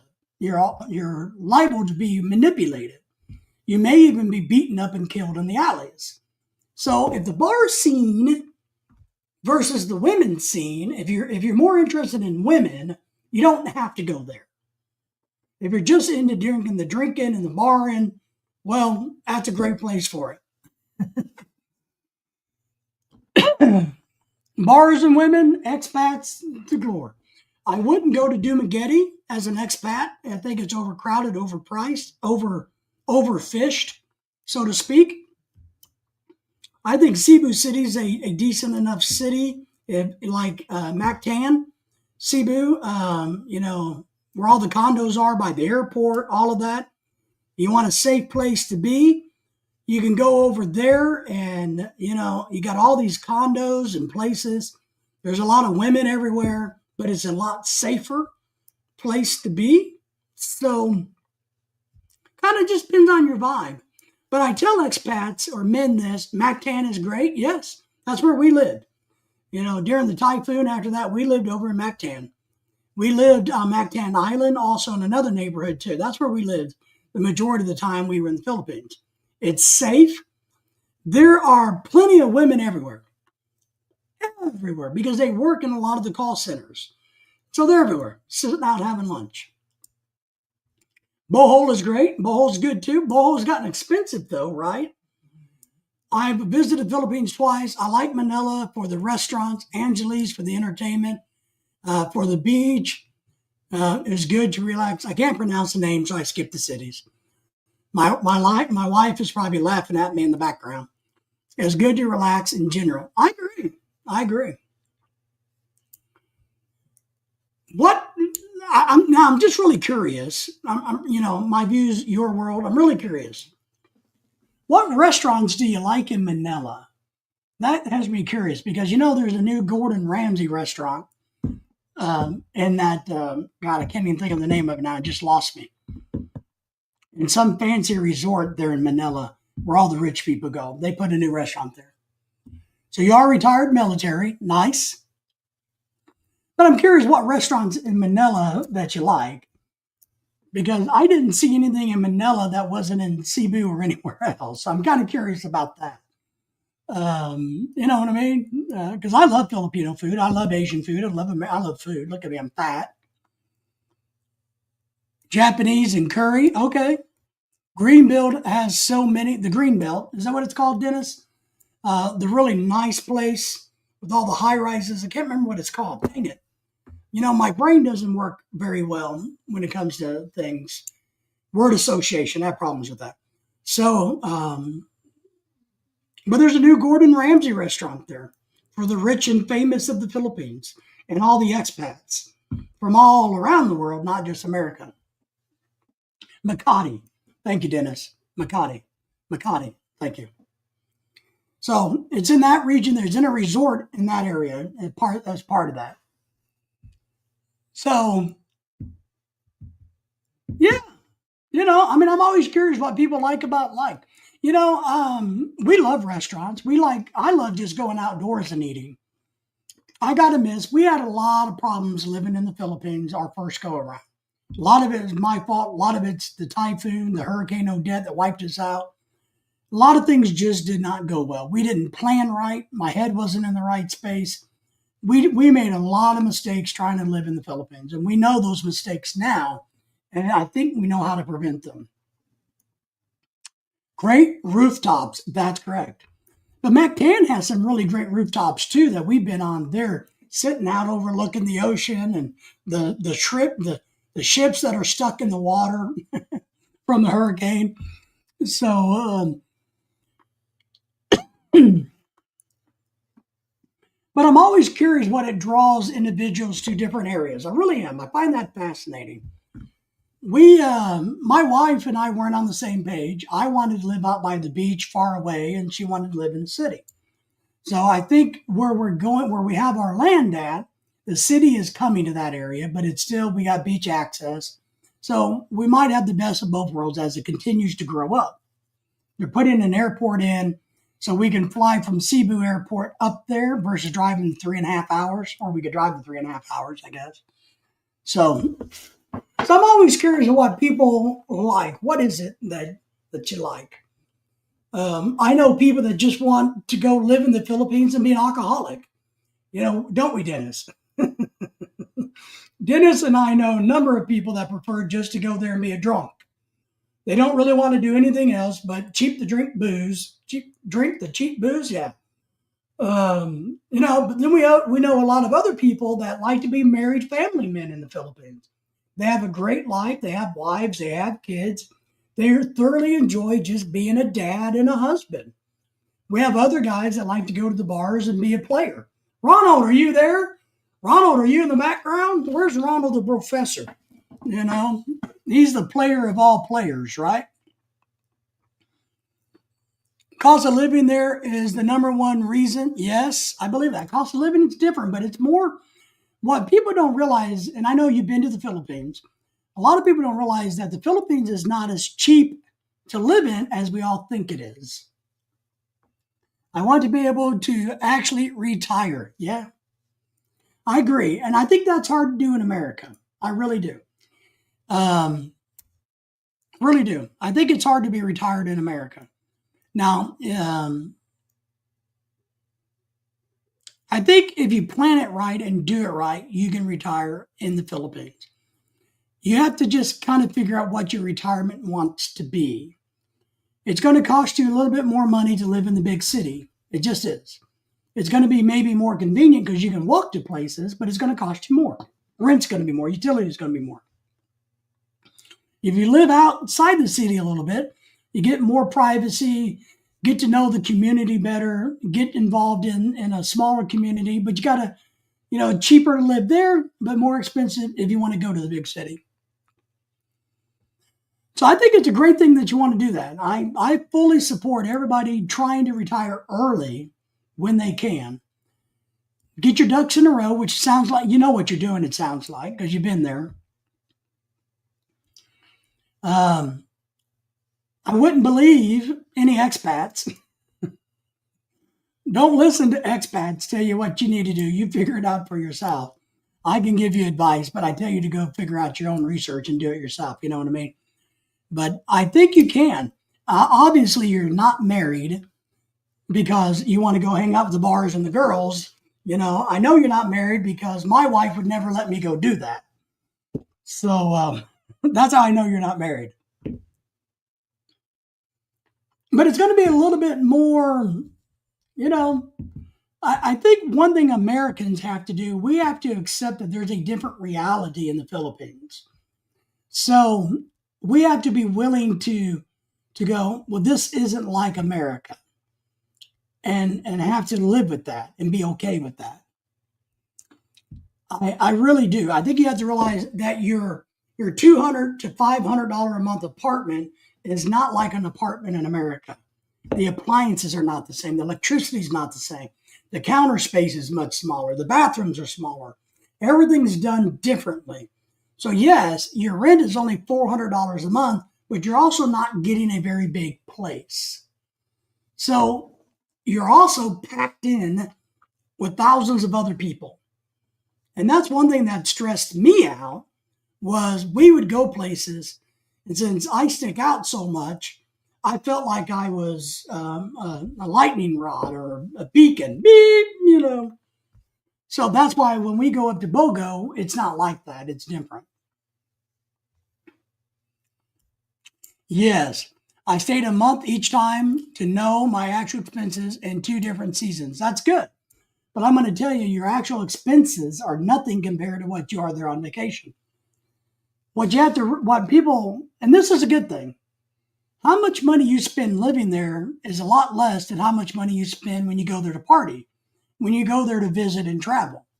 It can be a lot less money if you're willing to do that. It can. If you think you're going to, and what I tell people this, if you only have $1,000 in America, you're still only going to have $1,000 in the Philippines. That's it. I know it translates to pesos, and the pesos are different than the dollar, right? But you get 50 to 55 pesos to the dollar. But what I'm telling you is you still only have $1,000 in the $1,000 period. That's all you have. It's not like a lot of guys go over there, and I've talked to people and listened to them. They've gone over there with their $1,500 Social Security check, and they wanted to live like they had $3,000 in the U.S., and you can't do it. If you have $1,000 in the United States, you don't have, as soon as you walk into the Philippines, you don't have $2,000. You still have $1,000. That's it. You don't get a pay raise going to the Philippines. Your money does not double. It's the same. Yes, there'll be less traveling, meaning less hotels, transportation. That's right. Because you kind of settle into a groove. You know what I mean? Then if you live there permanently, maybe you'll get a scooter or a trike or a car. But still, when you live there, it goes down. It does. No question. No question. Versus being there on vacation without question. So that's a good thing. It's a good thing. But I try to really get people to understand this concept. You're not going to go from making 1,000 in America to making 2,000 in the Philippines. It does not work. It doesn't translate that. That's bad math, faulty language, whatever you want to call it. It's not the way it is. It's not. Because if you got $1,000 and you're paying $350 a month in rent for your little place in the Philippines, you're paying $350. Then you pay your electric bill. You pay for your phone. You buy your food. So maybe you can live a little less stressful because at the end of the month, you still have maybe $100 or $200. Sure, absolutely. Maybe you're not running credit card debt in the Philippines versus in America. I get that. Yeah, and that's the other thing. And you got a great point about that. What you have to do is learn how to be a Filipino. If you truly want to take your $1,000 American money and double it, you got to go live like a Filipino. If you go there living like American, you're not going to double your money. You're going to lose money. If you're hooked on Coke, and I don't mean cocaine, I mean Coca-Cola, you're going to be paying full price for Coca-Cola in the Philippines that you pay in America. Right? A lot of guys, and I feel sorry for them, they go to the Philippines, they're big drinkers. They're like, oh my God, alcohol is so cheap here, I can drink 3-4 times more than I normally do. Well, then they run out of money because now they're drinking too much alcohol. But what I will say about the Philippines, and I hope people take this to heart, there's a lot of problems in the Philippines. There's a lot of good, there's a lot of bad. A lot of people think that you're rich because you're an expat. So you're going to get the beggars. You're going to get the manipulators, just the way it is. You're going to get the runaround. I highly recommend, like we're married, I'm married. My wife handles everything in the Philippines, which drives me a little crazy, to be honest, because I can't get anything done in the Philippines. The workers don't want to talk to me. They want to talk to my wife. The store people don't want to talk to me. They want to talk to my wife. They don't want to deal with me because I'm the foreigner, unless I'm giving them money. And that's very, very, very frustrating for somebody like me who's used to getting things done. I'm used to being able to be a mover and a shaker, make things happen, have input. So that can be very stressful if that's your personality. If you're the personality that's extremely laid back and you don't really give a crap, whatever, then maybe it's okay. More people need to hear your message. Oh, well, thank you. Well, that's why we do the channel, to be honest. And thank you for sharing us out and sharing us with your community and your friends, and welcome to our community. So you can do that, but you got to know what your personality is. My personality is not the type that can sit on my ass and do nothing. I need to be active. And when we were stuck in the Philippines because of the Odette, I got bored, extremely bored. I didn't have anything to do. And so you got to have something to do. And being a single man in the Philippines, hitting on the Filipinas, that's going to wear thin after a while. So you still got to have something to do there. But here's what I'm going to tell you. Healthcare is a big issue in the Philippines. If you're expecting good healthcare, it ain't going to happen. You can get cheap healthcare, but it ain't going to happen. All right? But here's what I will say. One of the greatest things about the Philippines is the food. Because you can eat like a pig in the Philippines and lose weight. I promise you, without question. Lorelei and I ate more good food, delicious food, more cake, more dessert, more Filipino ice cream, more Jollibee and, Chow King and every other freaking restaurant there was, more juice than we've ever eaten in our life. And we lost weight living in the Philippines. And we didn't do anything. We weren't active. Because when we got there, the Typhoon Odette hit us about a month after being there. We got our asses kicked. And we were miserable. I was miserable. I made her life miserable. It was miserable. Never had diarrhea. Never had any food issue at all in the Philippines. But let me say, I didn't drink the water. We would boil water. And I don't eat rice anyway, so I didn't, cook the rice in the water. I don't drink the water there. I drank Gatorade and soda. And we lost weight. I mean, here I come back to America, and I try to eat healthy and I gain weight. I never had that problem in the Philippines. I did take some specialized medicine with me just in case. Never needed it. But we also didn't crawl around the local food stands where they got all the flies and the fish and the chicken, and all of that and the little whoop, whoop, whoop. We didn't buy food from there. We bought food from the grocery store. So we never had that issue. But we never drank Lorelai didn't drink the water either. She doesn't drink the water in America. She only drinks bottled water. And so that's what we would do. Never had that issue. Never as a concern, to be honest. But as you know, being in the Philippines, you better take your own toilet paper to the mall with you. My wife is smart enough and good enough. The first time I went there, she had a little fanny pack or backpack, whatever it was. She had a rag in there and toilet paper to take care of this foreigner. Because when you go to the mall, there's a good chance there is no toilet paper in the restroom at the mall. So you got to be aware of that.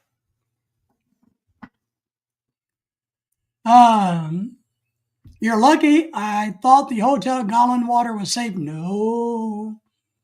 I should have bought stock in Imodium. Yeah.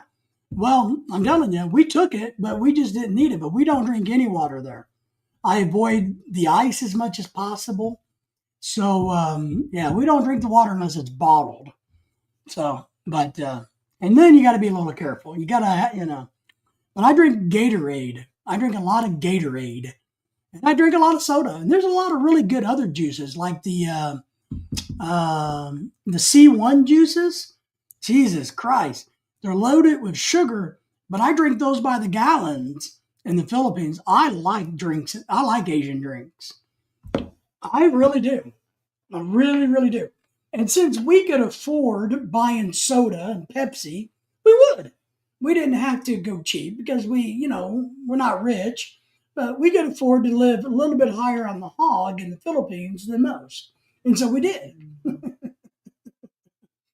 But don't drink the water. Be careful of the ice cubes. Make sure if you're eating the soup that it's been fully cooked. Things like that. Just smart. But I never had a problem. The beer didn't bother me. It didn't make me sick. I like Red Horse very much. But yeah, that's what you got to do. You got to do. But moving to the Philippines is a good dream of yours. There's a lot of channels like mine and many, many others that have great advice. The key is figure out what really is going to make you happy. And what I'm telling you is don't lie to yourself. Don't lie to yourself. Be very, very realistic about your personality. What you can tolerate, what makes you happy, what makes you miserable. And you need to have an honest to God, straightforward conversation with yourself about that. Because you got to realize here's something that we'd hoped to do, which we didn't get to do because of the tail end of COVID and the typhoon. We went to the Philippines partly with the plans of traveling to China, Japan, Australia, and other places.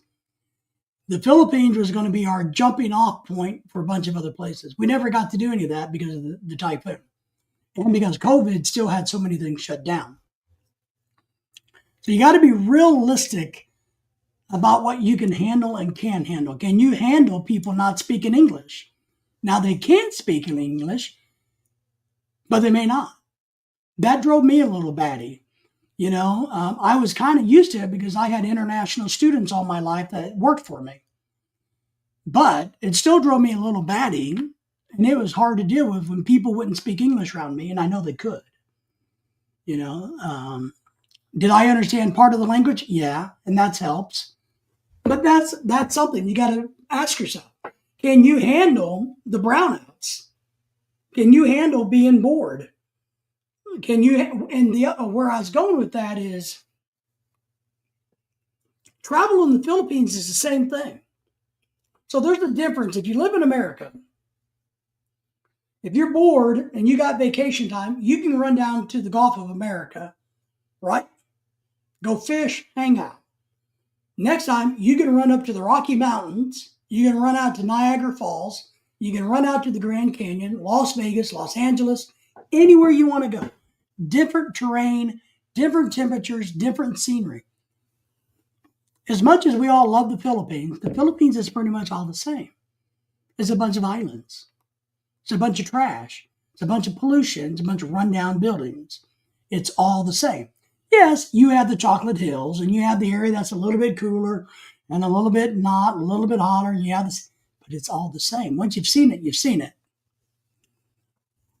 Same here. The Philippines will be my home base. $400 round trip to anywhere in Southeast Asia. Yeah, and that's what we were hoping to do. We even took our dogs to the Philippines and back. Most people would poo-poo their pants if they knew how much money Lorelai and I spent on our dogs, going to the Philippines and back with our dogs. And we would never do that again, except for one way. We would take them back to the Philippines, but they would have to stay there forever. So it's too hard. They're getting too old. But we made a lot of mistakes. And we've learned from what other people have done that have been successful. We know other couples that have built their house, had it all set up, and ready to go for you to live in when you get there, versus having to rent place after place after place and hopping around. So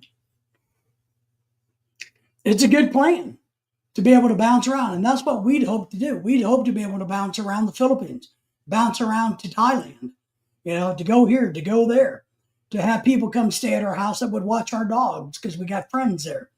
But we never got the chance. It just didn't work out for us this go around. Now, maybe we'll do it again. Maybe we won't. We do not know. But either way, we're going to prepare for the future like we might. So I encourage that. I just, but I encourage this. A lot of guys want to go over there and play the field. And I think you got to play the field to find the right girl. But I think the best way to be happy in the Philippines is to have a girlfriend. To have the one girl. Now, you can whore around for a little bit and enjoy yourself, but that's going to get old quick. But if you truly want to be happy, I think you got to find a girlfriend. You got to find somebody to shack up with. Somebody who's going to look out for your best interests, who's going to want to take care of you, who's going to help you navigate all of the Philippines issues. All the guys that I've known forever, and you got to remember, I've been around the Filipino community since I was 18 years old. I've only been married to my wife for 10, but I got friends that came from the Philippines when I was young. So I've been around their community forever. The guys that are truly happy there are the ones that have a partner. Some of the guys that are miserable are the ones that don't have a partner. They like the fact that they get to chase girls for a little bit, but that gets old. They like the fact that they can drink all the alcohol they want, but that gets old unless you're just a bad alcoholic. So my encouragement is, if you're going to do this, that you think about that. When a really good one comes along, you see if you can't make her permanent. Because I think you'll have a better quality retirement in the Philippines than just playing the field. And I say that because I've talked to so many other expats who've done the exact same thing. They've gone there and lived and had a blast for 3 or 4 months. And then all of a sudden, without them realizing it, they kind of went and found a permanent one, and they started becoming happier. And their lives have gotten better because they have that partner. Because Filipino women, as you guys all know, are nothing like American women. And besides Alexandria, the only good American woman in here, most American women suck. They don't think about family. Philippine women think about their partners and their family. They want to have that environment. They want to enjoy you. They want to take care of you. They want to be a part of something. American women traditionally just want you to be their employee. So it's a good thing to have a good Filipina. It just is. And I tell guys all the time, fish in your same pond. Fish in the pond that you belong to. Meaning, if you're a 50-year-old man and you're not the best looking dude in the world, the 21-year-old hot, sexy thing that weighs 84 pounds and has boobs out to here, she's only going to be with you for your money. Find a 35-year-old woman who's a really good person, is nice looking, because they're all good looking, right? A good, decent human being. Find one of those. Stay away from the kids. I don't know why these men in their 40s and their 50s think they need to find a 20 or an 18-year-old girl. They're not going to be happy long term, or maybe they are. I don't know. But, those women are going to trash can you as soon as they can. If you get sickly, they're going to be more than happy to let you die. You need to find the ones that are in your own pond so that you can truly be happy in life. That's what I think, and I believe this. So if you're 70-year-old, finding a 50-year-old Filipina, 45-year-old Filipina, I believe in a 20-year age gap. 20 years or less, you're doing great, without question. Now, if you're 70 and she's 40, that's 30 years. That's a little different. That's a big difference between 50 and 20. You know what I mean? It's not the same maturity level. Because why would a 20-year-old girl want you? Because she thinks that you can save her from poverty, which is financial. My wife had money when I met her in the Philippines. She was doing just fine. She didn't need me or my money.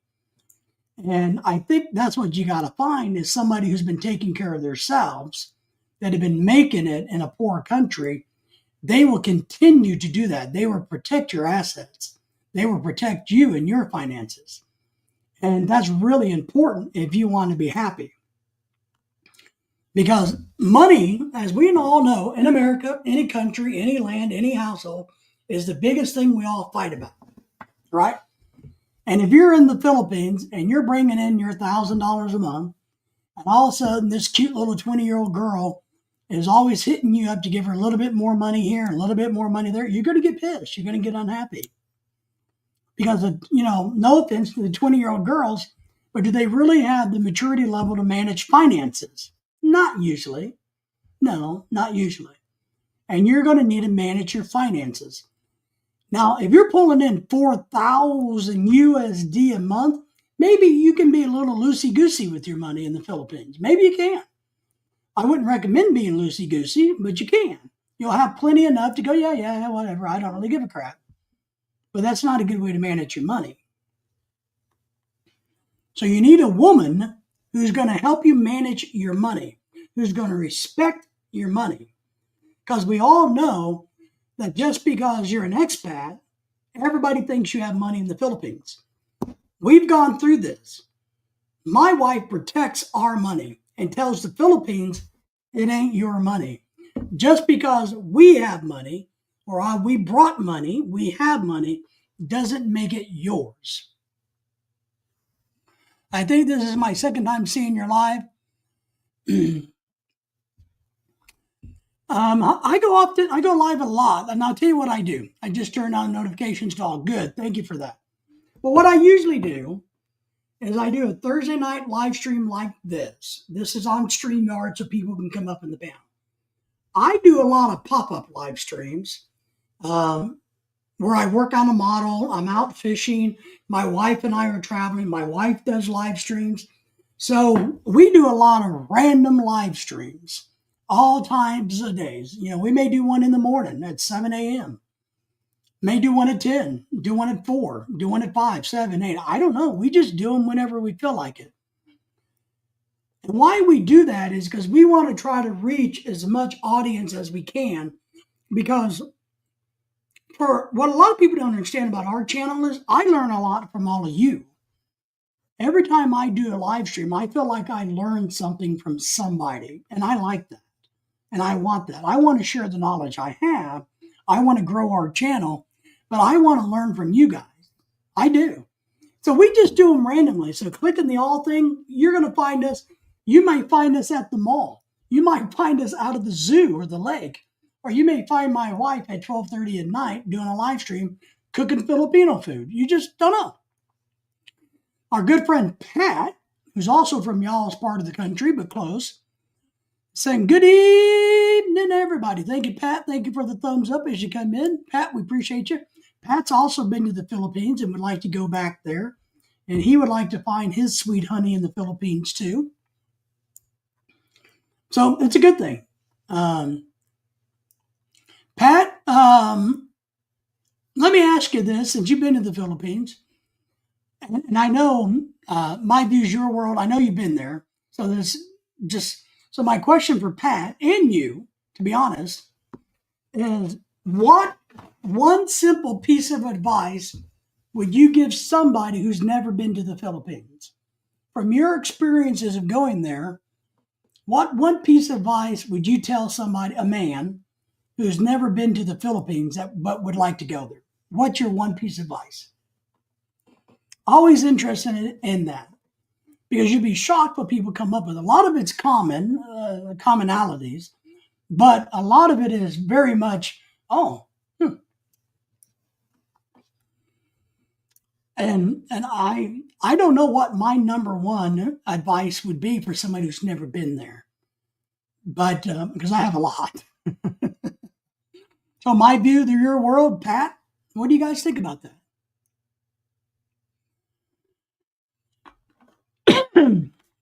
So Pat says, take your time to get to know and respect the one you're meeting and their family. I think that's a good one. If you're going over for the first time and you've met a girl online and you're doing that whole dating thing or getting to know, it's a great advice, Pat. The best expectation is no expectation. I agree with that. That's a good one too. Yeah. I think my number one advice for newbies to go to the Philippines is don't be an asshole. Don't do it. If you're going to go to the Philippines and be an American dickhead, don't go. I am a dickhead and I am a jerk and I get it, you know. But one thing I figured out is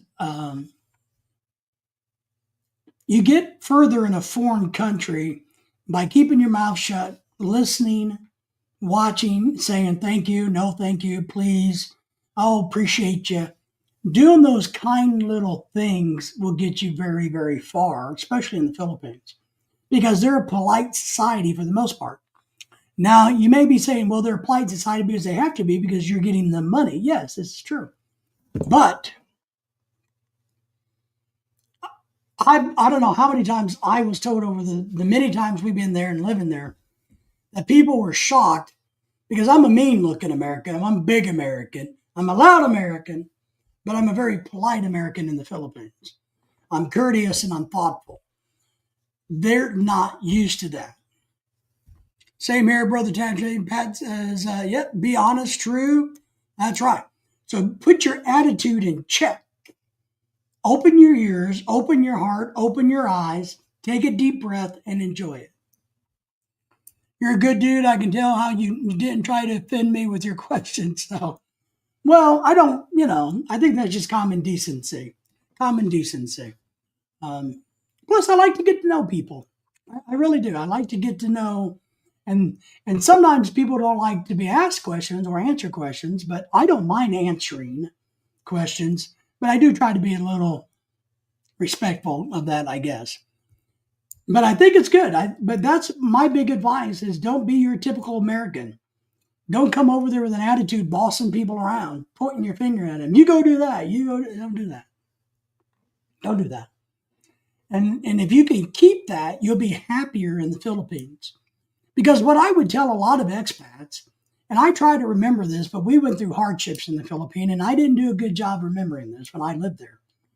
I went to the Philippines to be happy, and I wasn't because of all the situations that we had to go through. We lived without power and electricity in the mosquito infestation for quite a while. It was very, very hard on me. So I wasn't the happiest camper, but I try to tell expats, people that are going to go there, you're going there to be happy. So you need to figure out what's going to make you happy. And, you know, if you're miserable in the United States, there's a reason you're miserable. Are you taking that baggage with you to the Philippines? Are you angry and pissed off at the world? Then you're going to be angry and pissed off in the Philippines, and you're going to be miserable there. The people around you are going to hate you. Yep, you got to remember that you're a guest in their country. And I think that's the key. Remember, you're the guest. You know, just because we're white American or white European or we're Korean or Japanese or Chinese and we go to the Philippines or Thailand, it doesn't make us better than them. And that gets a lot of people in hot water and trouble because they come in with that authoritative attitude. Look at me. You know, you guys need to be kissing my butt because I come from another country and I am so much better than you poor third world people. And what I try to counsel people is if you really believe that, then don't go to the Philippines. If you think the Philippine people are beneath you, don't go there. If you think the people in Aruba is beneath you, don't go there. If you think the Thailanders, is that what they're called, Thailanders? People from Thailand. Are they called Thailanders? If you think they're beneath you, don't go there. If you think the Japanese are beneath you, don't go there. I've seen people get arrested doing the wrong things to get their girlfriends or what. Yeah. And look, you got to realize that there's a lot of really good role models out there for the Philippines. There's also some really bad ones. And I just encourage you guys all, when you go to the Philippines, to try to do your best. Try to treat everybody with respect. I think you also need to mind your business in the Philippines or anywhere. You need to mind your own business, deal with your own things, and stay out of it. I know a lot of times it's hard that when you see what do we call them? The ass walls, the ass cows, the dogs, the street dogs. A lot of times your heart breaks for these street dogs, but they're not your property.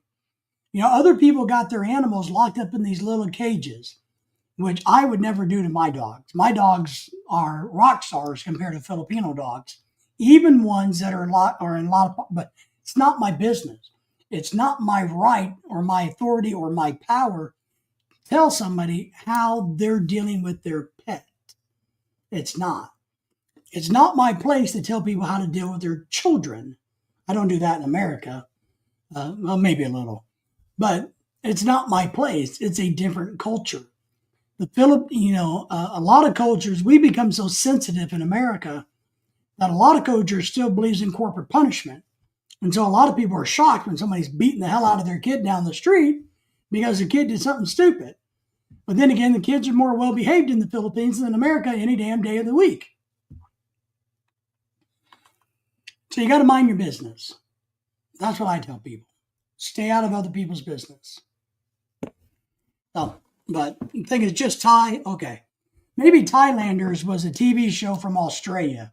There's a TV show, now that I think of it, on Netflix called Thailanders.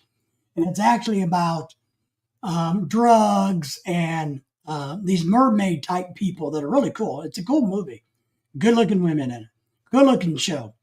So they run drugs back and forth to the mainland of Australia, but they're like mythical mermaids, and they can swim under the water and do all kinds of stuff. And, maybe that's what I was thinking of Thailanders. I think it's a TV show on Netflix.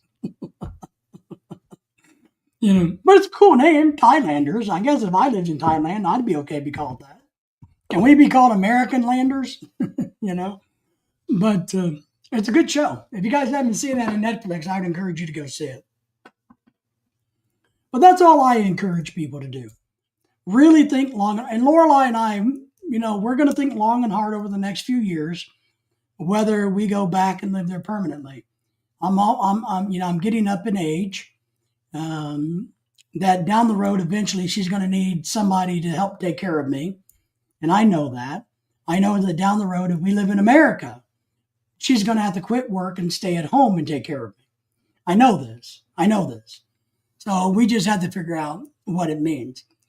But my view is your world. You're a younger man. So when you're ready, I would encourage you to go. We got a good friend that was on here earlier, Ken Unger, who, he has about a year and a half to go, and he's fully retired, and he has his woman already there.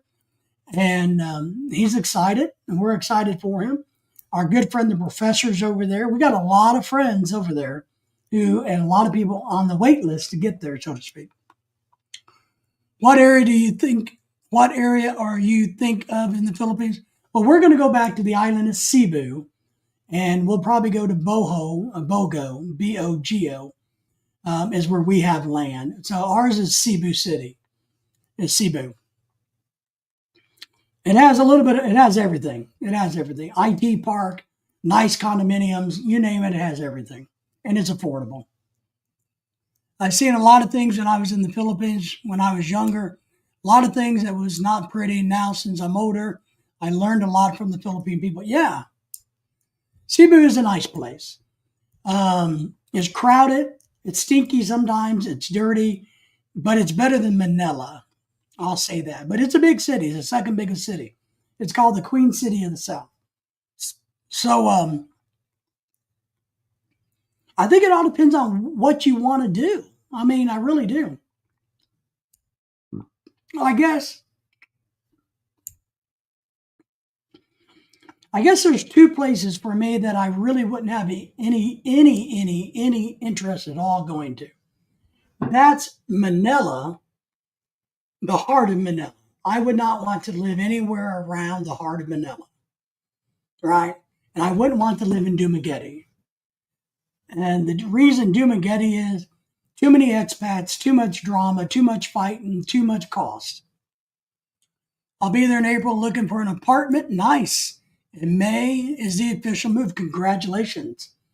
I look forward to hearing your story and how you do and all of that. I really do. I look forward to that. Do you know other YouTubers or other people, other expats that are already in Angeles City area that you're connecting with? I would encourage that, but I would also encourage you not to trust them 100%. You cannot, just because somebody is an American, we can't trust them because they're an American. All right? That's one thing a lot of expats don't or learn the hard way. Other expats are not your trusted friend just because they're from America. You can't give them a blanket trust. Don't do it. That's my advice to ones looking for a Filipina in the Philippines. Yes? Yeah. So that's the key about expats. You can't trust them. Don't do it. Don't give them money. Don't loan them money. Don't trust that they're going to pay you back or they've got your best interest at heart. Do not trust that with other expats. Unless you've gotten to know somebody really, really, really well over the years. There are people that I would trust that are expats. Ken Unger is one. He was earlier. Dennis, the professor, without question. There's a lot of them that I would absolutely trust what they told me. A lot of them I wouldn't trust at all. You got to make sure that you look out for yourself. I want to reduce the risk of flooding. That's why I chose Angeles City over Manila. I couldn't order food during the typhoon in October because of flooding. Yeah. When we got hit by the typhoon, here's what I'll tell you. We got hit dead center by Typhoon Odette. Super Typhoon Odette. Cebu didn't flood. No flooding. We lost power. All the power lines came down. Buildings collapsed. People died. But there was no flooding. No flooding whatsoever. no water, no anything for days. We were stuck in our house for over 10 days until we were able finally to get across the other side of the island to a hotel room that we paid 5 times the normal rate for, that had power 12 out of 24. And then we went to a condo on Mactan Island, back on Mactan, and we're able to stay in a condo the size of my office for the two of us.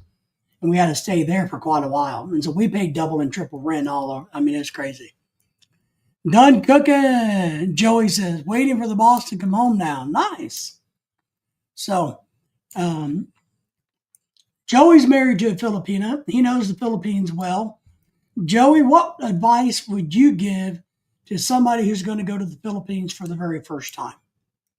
What advice maybe would you give to somebody who wants to go live there? Do you have a nugget of advice that you would share with people that might want to live in the Philippines? I've been following a lot of YouTubers. Some want to meet up after seeing my content. I look forward to it. Good, good. So, are you saying that you have a YouTube channel then? Which I'm sure that's what you're saying. Let me get you here.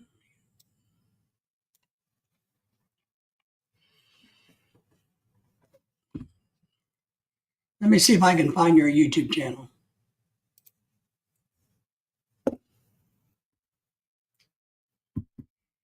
All right. So you got 466 subscribers already. Nice. All right. I tell you what I'm going to do. I'm going to go over here and turn you blue. Let me find you again. I'm going to give you a wrench. That way, if you want to drop your link, you're welcome to do it.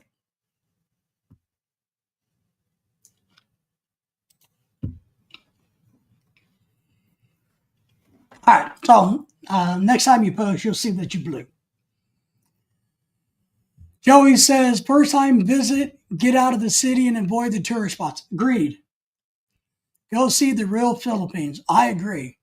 All right, Pat. And the real Philippines is dirty, polluted, crowded. That's inside the city. The real city Philippines can be quite shocking on the system. We don't realize how poor they are until you get into the inner cities, right? Right, Joey? No worries. Shout us out. Well, we work together to try to grow everybody's YouTube channel. That's something I believe in. We all need to work together in this community. And we'll encourage everybody to subscribe to your channel. You keep working at it and you'll get there. But the inner cities is shocking, very shocking. The rural is a little bit more like camping. I think when you go out in the province, you're looking at more like camping. You're my first committee post. Well, thank you. Appreciate that, Joey. Sorry, not Joey, but My Views, Your World. We appreciate that. Providence Life is amazing. Shocking in many ways, but you will quickly learn the Filipino simple happiness life. And that is the key. Philippine people can be happy with very little. And one thing I tell people all the time, and I really need to emphasize this, is Philippine people are very adaptive. You know, me, American, not adaptive. Philippine people, very adaptive. I don't know how to get your thumbnail to show. I don't know. It may have to just kind of come up. I don't know, to be honest. I don't know that. But I appreciate it. And you can put us down on the bottom of your channels, one of the channels you like. So the people are good people. And I think the better people are truly out in the province. You know, the ones that aren't, I don't know. I don't. I think there's a lot of good people that live out in the province. I think they can be simply happy with the simple things in life. So Joey Benoit here, he agrees with me that the greatest strength is the ability to adapt and the flexibility. That's right. And we are not. I am not. And I learned that living in the Philippines. I did not adapt well to Typhoon Odette. We got our ass kicked, and I wasn't able to roll with it. But they are, and they will. And that's something I tell people all the time. Look, when it comes to finance and money, we get a lot of stuff about, hey, my grandma or somebody's grandma died again for the sixth time this year. So, or Billy fell off the motor scooter again and hurt himself. So we need some money. Because a lot of people will assume that you're an expat, you have money. Well, what I say is, what would they do if you, the expat, never existed? They would adapt and get around it. They would deal with it on their own. Now, you can give them money. I don't care what you do, but I'm just telling you, you don't have to be the savior because they know how to save themselves. But they're very adaptable. I think province life is more peaceful than the city. I think there's more that you can do. One thing I hated about the city, and I'm not a city boy. I hated the congestion, the traffic, the crowds. I'm a little bit more of an elbow room guy. I want to be able to go walk and enjoy nature, breathe, go to and sit outside. I like that. I don't like being in a concrete jungle. Joey says, one reason is because it's the most natural disaster prone country in the world. Yes. Yet the will of the people and the feeling of the community never falters. I agree. That's great. That's great. And if you two guys haven't subscribed to each other's channels, please do that. But yeah, absolutely. They can roll with it. Me not so much. But we've learned a lot. And if we live there again, we will already have a generator bought. We will have water system. We will hedge our bet in some ways. I promise you that. If we build a retirement home there versus some rental property on the land we own, then we will definitely build in some safety features because we do have the funds to be able to do it. And why not, right? But thank you for subscribing to this channel. We appreciate that. We have a lot of great channels that follow us, I say, and I follow a lot of great channels, so we appreciate everybody and their efforts. But your world, I look forward to seeing what you're doing. So I'm going to subscribe to you. I'll do it tomorrow. I'm going to go watch some of your videos. I'll make a comment, and then I will definitely subscribe to your channel. So, and that way it sticks, because that's kind of important to do it the right way. But I think it's great that you're going to the Philippines. I'm happy for you. I think don't sign a 1-year lease at your apartment. See if you can do a 6-month lease because you may want to move. You may want to move. You may want to move. So don't let them talk you into a year lease. Be flexible for your first year or two living there. That's my suggestion. You got to be flexible for the first year or so until you get really, where your happy spot in the Philippines is. Yeah, I wouldn't do more than 6 months. I just wouldn't. And I would find a rooming house or whatever you want to call it. I can't remember. I know Joey knows the name of the pension houses. You can do a pension house or a condo or an apartment or something, but I would do 6 months, and that's it. I would do one that has all the utilities covered. And so if you want to pack up and move around, you can move around. It is, and you got to have a place to sleep and to shower and to relax. And you need to have a place where you can feel comfortable and safe. That's one of the biggest things. I truly believe the Philippines is a very safe place. I really do. I never felt threatened in the Philippines at all. Maybe it's because I have a big ego. I don't know. But I think it's a very safe place. But if you're going to live in the big city or a city like Angeles City, you better find a place that you can feel safe. Maybe they got a doorman. You got a buzz to get in. Things of that nature. You're going to still be traveling around. I know. Yeah. My best advice would be to start learning the language. It's not a requirement at all, but it greatly enhances your experience. I would agree. And I can't speak the language. Wish I could, but I can't. But I do understand a lot of the language and a lot of what they talk about. So I may not be able to have a conversation with them, but I can understand some of the conversations.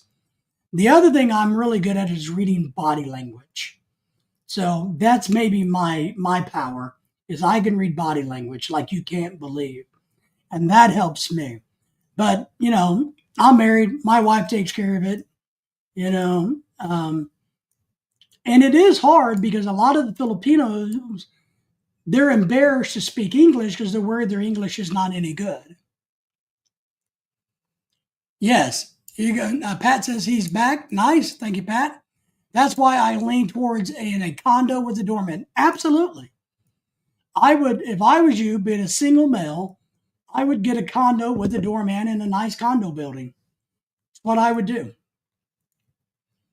Just got the Rosetta. Do they have Tagalog in Rosetta Stone? They didn't used to. Do they have it now? Is it Tagalog or which one's Rosetta Stone? Because I looked years ago and they did. I even called them up and they didn't have it. Although I will say I speak 3 dialects fluently, it is a blessing. Yet at times when the women are talking, it can be a curse. I know. Because sometimes you don't want to hear what the hell they're talking about. That's how I was in Japan, reading body language, created my own story. Yes. And you'll learn key words. But body language and tone is important. The problem with the tone in the Philippines is you'll think they're yelling and screaming and killing each other. They're just having a good time. I tell my friends who start to meet and date Filipinos, when they all get together, you're going to think they're trying to kill each other over the dinner table. No, they're not trying to kill each other. They're just having a good time. They just talk over each other. So the volume goes way through the roof. That's what happens. They're not fighting.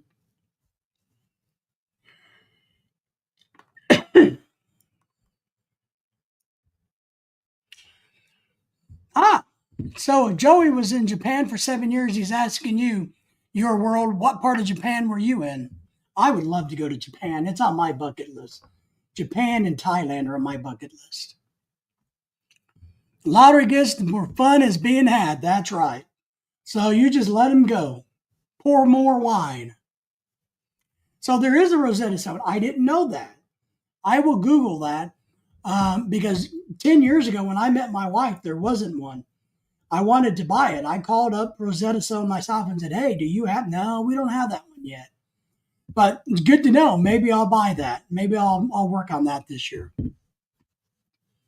Good to know. See, I learned something today.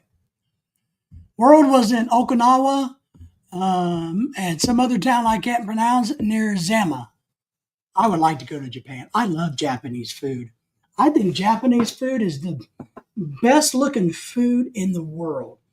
I don't think there's another food that looks as pretty as Japanese food. It's good. It's good eating, but it's beautiful food. Yes, Filipino is a national language. Tagalog is not. That's correct. Tagalog is actually a dialect. Filipino is watered down Tagalog. That's correct. That's right. So my wife speaks Tagalog and Bisaya. So, and Filipino is the national language, but there's so many weird little variation dialects, It's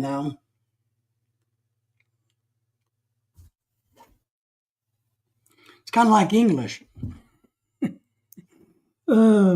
I saw a funny clip, and it was meant to be funny, but there was like one of these funny comedians that does interviews, and he was talking to this, I can't remember who it was, but like Scarlett Johansson, who is Australian or something, and he's interviewing and he's asking her, say, well, how long did it take you to learn English when you got to America? Because you speak really good English. And she's like, you freaking idiots. We speak English in Australia. Wow.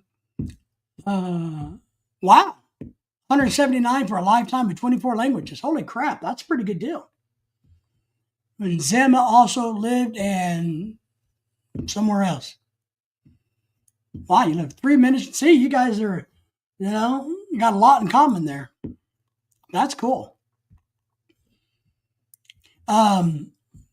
Joey, what part of the Philippines was your wife from? I can't remember what you said. My wife was from Cebu. I couldn't remember uh, where your wife was from. Davao. Okay. All right. Just curious. I try to remember, but it's hard for me. Lorelai's from Mandaue, Cebu City, the heart of the city. She's one of them city girls.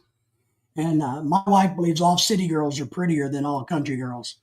So, and they have better noses or something. They don't have a flat nose or a tomato nose.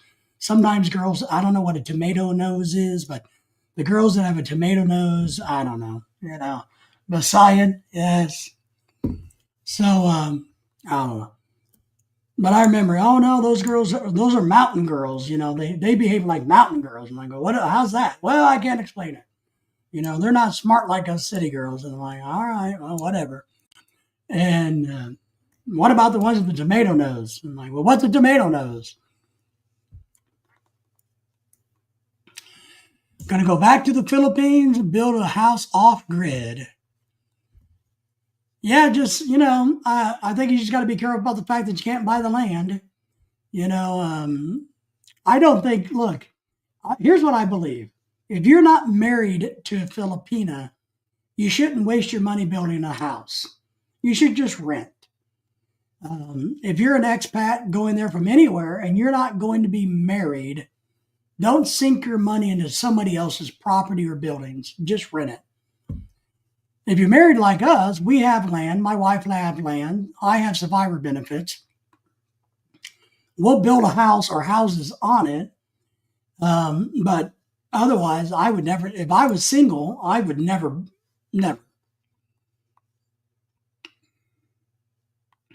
There exists a prejudice that city people have for non-city people in the Philippines. It's less now, but still there. I know. But I think it's funny because sometimes, and what's really funny is I don't see what the girl did, but sometimes my wife and her city friends some girl that lives here who's from the mountain, or I don't know, they'll talk about, well, she wouldn't have done that, but she's from the mountain. Well, she wouldn't behave that way if she wasn't from the mountain. She wouldn't be bragging about having a purse like that if she was, from the city. Yeah,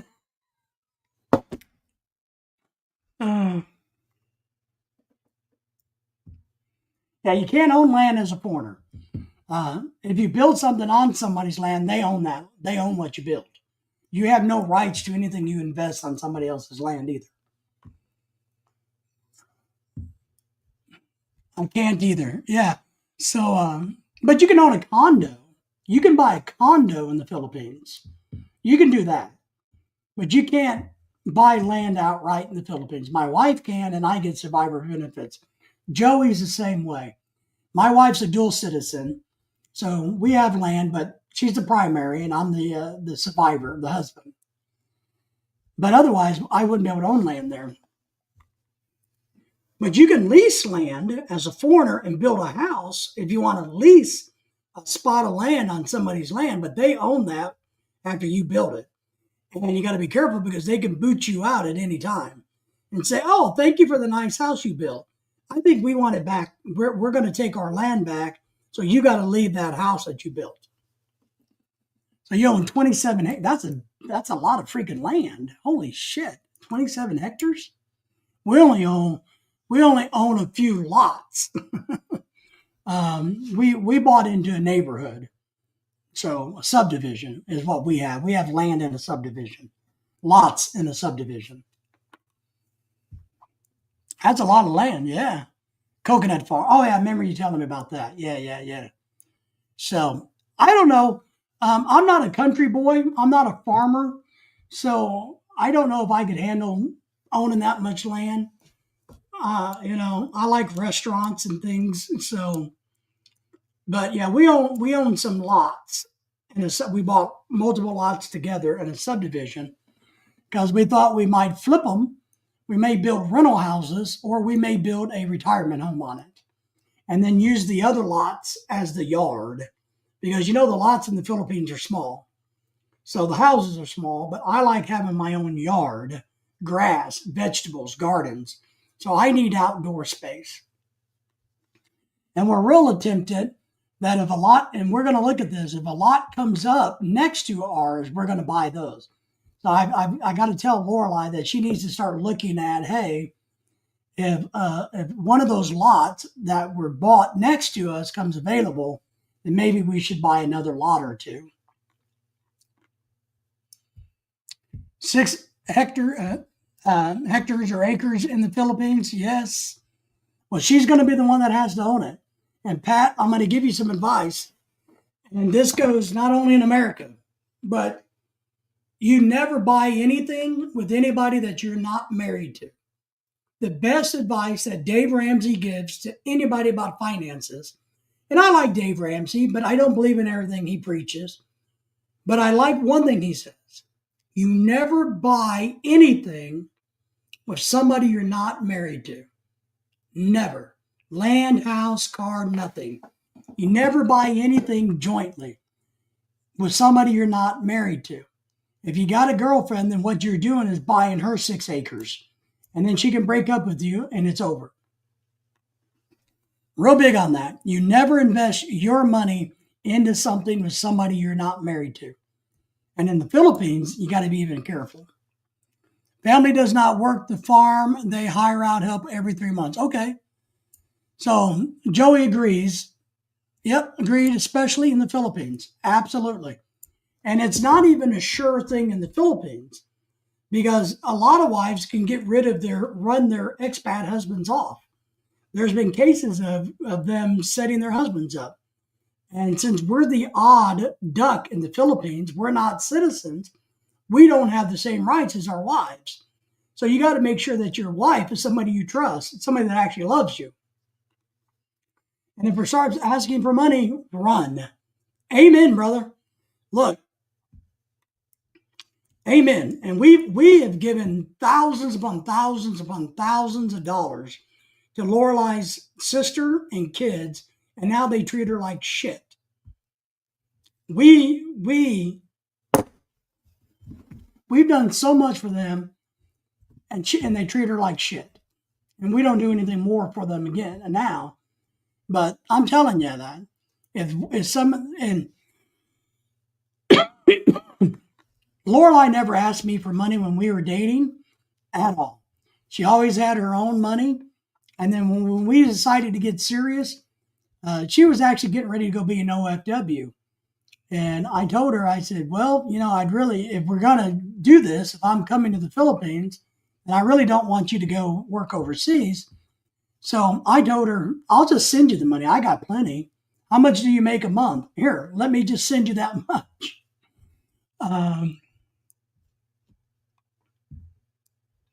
That's right. YouTuber said, don't make it where you're more valuable than the ground. Absolutely. I had people ask me for money in the Philippines that didn't loan any out. That's good. Look, the rule number one about money in the Philippines is no budget. No budget. Keep those words. No budget.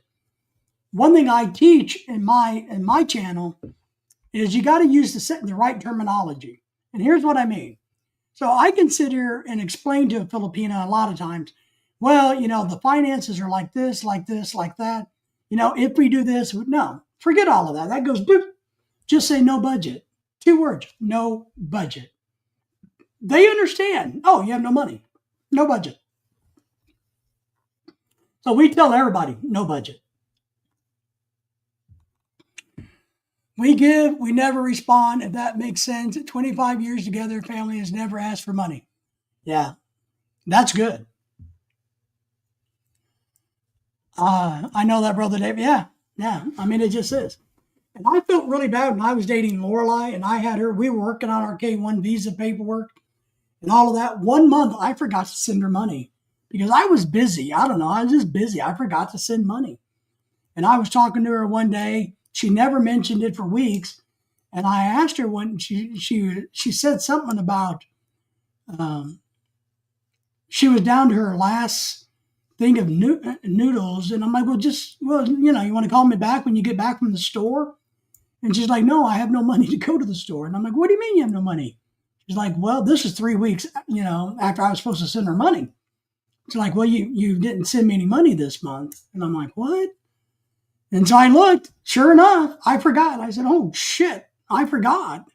I was so sorry, but she never brought it up. She was trying to make it last.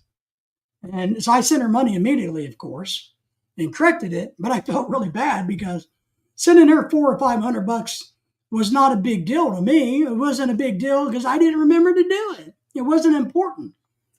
Meaning the amount of money was so small in my world that sending her whatever I sent her every month, which I don't really remember, it didn't affect my budget, so it wasn't on my brain. But that's the key. That's the key there.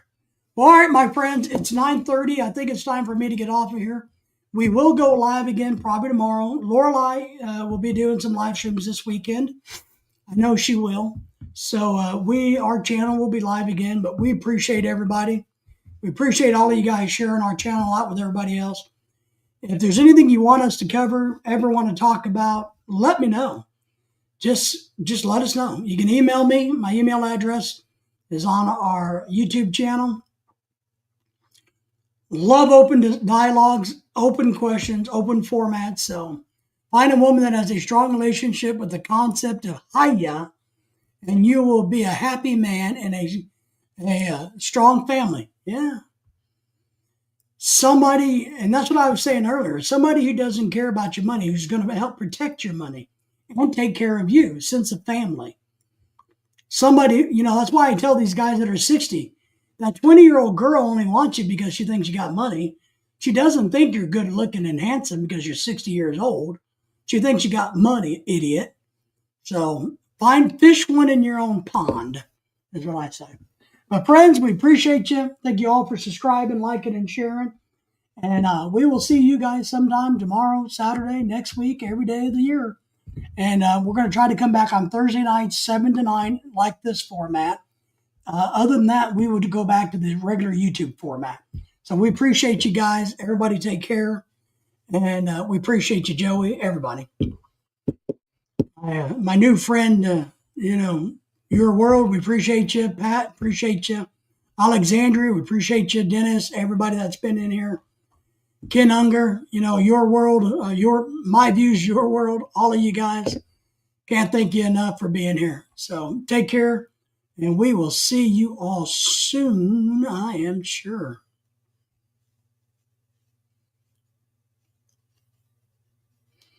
Got to remember how to, here it is.